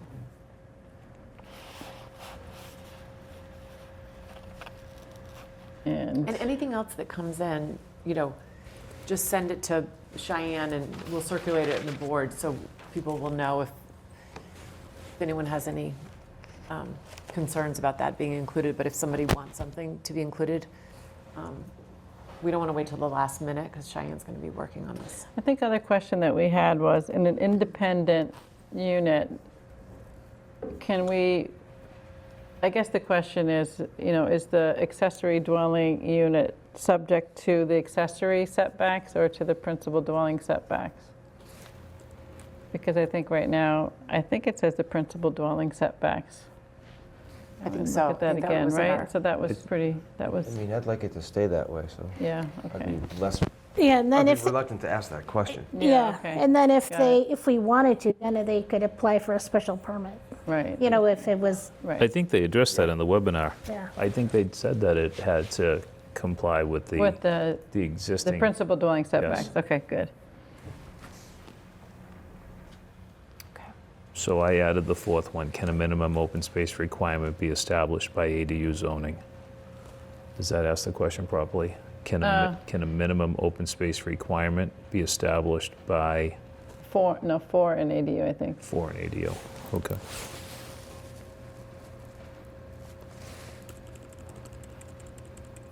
So we have Yep. 4 questions? Don't we five, We have 5, we have one more. because Oh, parking where is 2, right? would they, the question of, is it possible that they are not added to our Yeah. housing stock, Yeah. affecting the SHI? Or maybe, so how does this work with MBTA zoning? Right, so if we rezone the Elliott Street corridor and and we're allowing 3 families by right, do they also get to do an ADU on top of that? One. On top of the 3 family? So, Well- so should we ask if we can omit ADUs from the MBTA overlay zones? Right? I just think it's going to be an awful lot for any area that has MBTA zoning overlay districts, and then, Can ask the question. yeah. Did you get that, Sean? No, I didn't, I'm sorry, I was working on the previous one. That's right, yeah. What was it again? So, will the ADU, I mean, is there any way to push back on the ADU bylaw to negate it from the MBTA zoning overlays that we have to create? Can an ADU be included in a? Right now, Can be exempt can be from, exempted, yes. from the MBTA zoning Zoning district. districts. Okay. I can write that. That sound good, Lee? So what does that mean, though? Can it be exempt from a, So if we do MBTA zoning districts and, you Yeah. know, like On on Elliott Elliott Street, Street. you're allowing 3 families. yeah, And now with the ADU bylaw, you can allow another unit, so that means you get 4 families. I see what you're saying. So is there any way to push back and at least take the ADU bylaw mandate out of the MBTA zoning, 3A yeah, zoning yep. areas? Because the idea was to have them at single Single families. And then, you know, at a 2-family, it's, if you have room for it, well. But to have it be where it's the, Multifamily Any zone. residentially, yeah, any residentially zoned. because it's not really for like the, It makes more sense in properties with larger lots. So even my neighbors, you know, next to me, too, both of them have ADUs, and it works great. You know, because they have the parking, they have the space, that, you know, and it really is, it can be a real beneficial tool, but when it's put into areas which are tighter, you know, it just causes more problems. The only problem up in my neighborhood, we're on septic, so you have to make sure your septic can accommodate accommodate the increase in bedrooms. don't forget, some people can fit them into an existing house, Yeah. depending upon the house. So, you know, it might be that there are, some of the smaller lots may not be able to fit them. Yeah. 30, what is it? 375 square feet? I bet you could find that. You know, a micro unit, a small unit, or whatever the minimum is, 250? I think we're going to see these things popping up all over the place. And, you know, that's the way the law's written, that's what we've been handed. It depends. I But if we mean, can it depends. push You back think a little. everybody wants one on their property or in their own home? It depends what you think. If everybody wants to be a landlord, or if everyone wants to have one. The hope is that everybody doesn't. Public comment? Sorry? Yes. Is there public comments? Because there's a hand raised. Is there a hand raised? Yes. Let's do Yes. that, and then we can And then move our zoning articles. Yes, if you want to allow them to come in and introduce themselves. Hi, is this me? There we go. Yes, hi, welcome, Brian. Hey, Brian Furs, 630 Brush Hill Road. I just raised my hand as part of that last conversation around ADUs, ADUs not being allowed in the MBTA zoning area. I would just offer something to think about with that, which would be that if someone needed an ADU in that area, they're now looking to apply within the MBTA zoning criteria. Maybe the MBTA zoning criteria allows it, but certainly you would not want to put an undue burden on someone that was just trying to put an ADU in their house if they happen to live within the MBTA zoning. I think that would actually be problematic for people who just happen to live in that area. So you perhaps perhaps the MBTA zoning allows an ADU, and that's why this would be okay. But I just would suggest that the board think about that before putting an undue burden on the people that might live in those areas. Thanks. Yeah, and that's to the point about restricting it in a business district. Yeah. You know, someone might, in the MBTA zoning, might not want to choose to do a 3-family, and Yeah. instead they would choose to do an ADU. So Yeah, that's a good point. Very good point. So could we Yeah. write in an either or? Well, we could ask the question as we discussed, and then write our, I doubt they're going to allow us to restrict it. I do too. But- I do too. I think that probably would not be likely, but. yeah, I mean, I hear what Brian's saying. I think it makes a lot of sense. Because some people would prefer, as you just said, to do an ADU and not do something more significant. Yeah, That ADU may simply make the difference for them. Yeah. Remember, there's like 350 parcels in that Elliott Yeah. Street corridor. I mean, that's a lot of single-family homes in there. Right, yeah. And I remember many, many meetings ago, Sean, you said, I think the ADU law will be more impactful than possibly MBTA I zoning. totally feel that way. And in fact, you'd want to encourage ADUs over in that corridor, the Elliott Yeah. Street corridor. It's the best place for them with access to transportation. That's really ideal. And so then that goes back to the non-conforming part.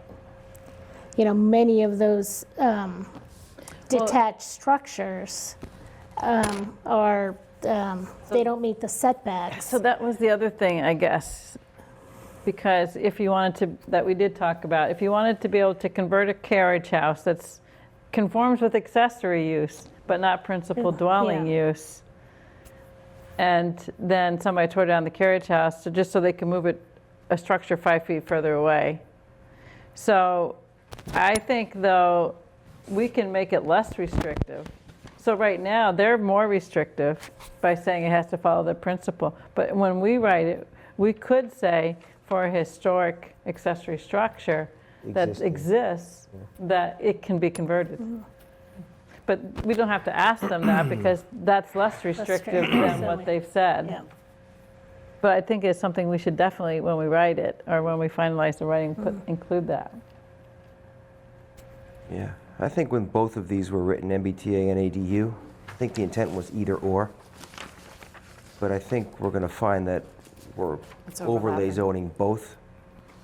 And I don't think it was the intent of even EO HLC, I mean, but Well, it's very possible that this ADU legislation became what it became and passed because they felt they were at risk with the MBTA and the pushback. So it was another way. I don't remember what the webinar said, but what was their projection? 10,000 ADU units. It was a big number. 10,000. I can't remember what they projected in the next 5 years. Pretty sure that's what it said. So we're up to 6 questions. That's great. I think I'll that's I'll fine. send them like I did earlier to Cheyenne and then to all of us. Perfect. And if you want to take the lead on, if you don't like the wording on some of them, feel free. That's great. And yeah, and I'll be in communication with Cheyenne, and she can work on a draft. We can run it by Nick. So I will just need a motion to approve Cheyenne to draft the questions and to send on my behalf, for me to sign on The board's the behalf? board's behalf. And I'm happy to send out a draft. You get it. Make a motion to authorize Meredith on the board's behalf to sign Just Cheyenne's questions that she drafts up. To send draft comments. Based Send on draft. Sean's draft. Yeah. Yeah. Second. All in favor? Aye. Aye. Okay. Okay. That was a tough one. You gonna take a motion to continue the public hearing on the Yes. zoning Yes. article? Yes, please. Is there a second? What, I'm sorry, we have to have a date and Yeah, so time. we need to move it to, I would say, we've got a busy schedule, but I think we need to have it on the 23rd, just so we can talk about it. I think we're really in good shape on the site plan, but we had some work just to continue on the, Yeah, I added a few things to the site plan. I don't know if anybody saw that. No, I did not. Yeah, okay. That was last week. Are they I red did lined? that. They're red They're lined? blue so- lined. Blue lined, okay. For some reason. There's not a whole lot. It was just under the landscaping. I have like Okay. two And I- edits All right, I didn't. that I did not. I will take a look. I edits. didn't notice that you did. Could be red line. All right, so I'll make a motion to continue the public hearing for I'm on the wrong agenda, the zoning articles. discussion of zoning articles to January 23rd, and we have 10 Bassett Street coming back at 8, so 8:15. At 8:15. Second. All in favor? Aye. Aye. What are we doing at 7 at that meeting? We have the waiting? Gardner School. Oh, right, okay. Nursery. And will you take a motion to adjourn? I will take a motion to adjourn. Then I'll move to adjourn. Second. All in Okay. favor? Aye. Aye. Damn, we just Good have- night, thank you.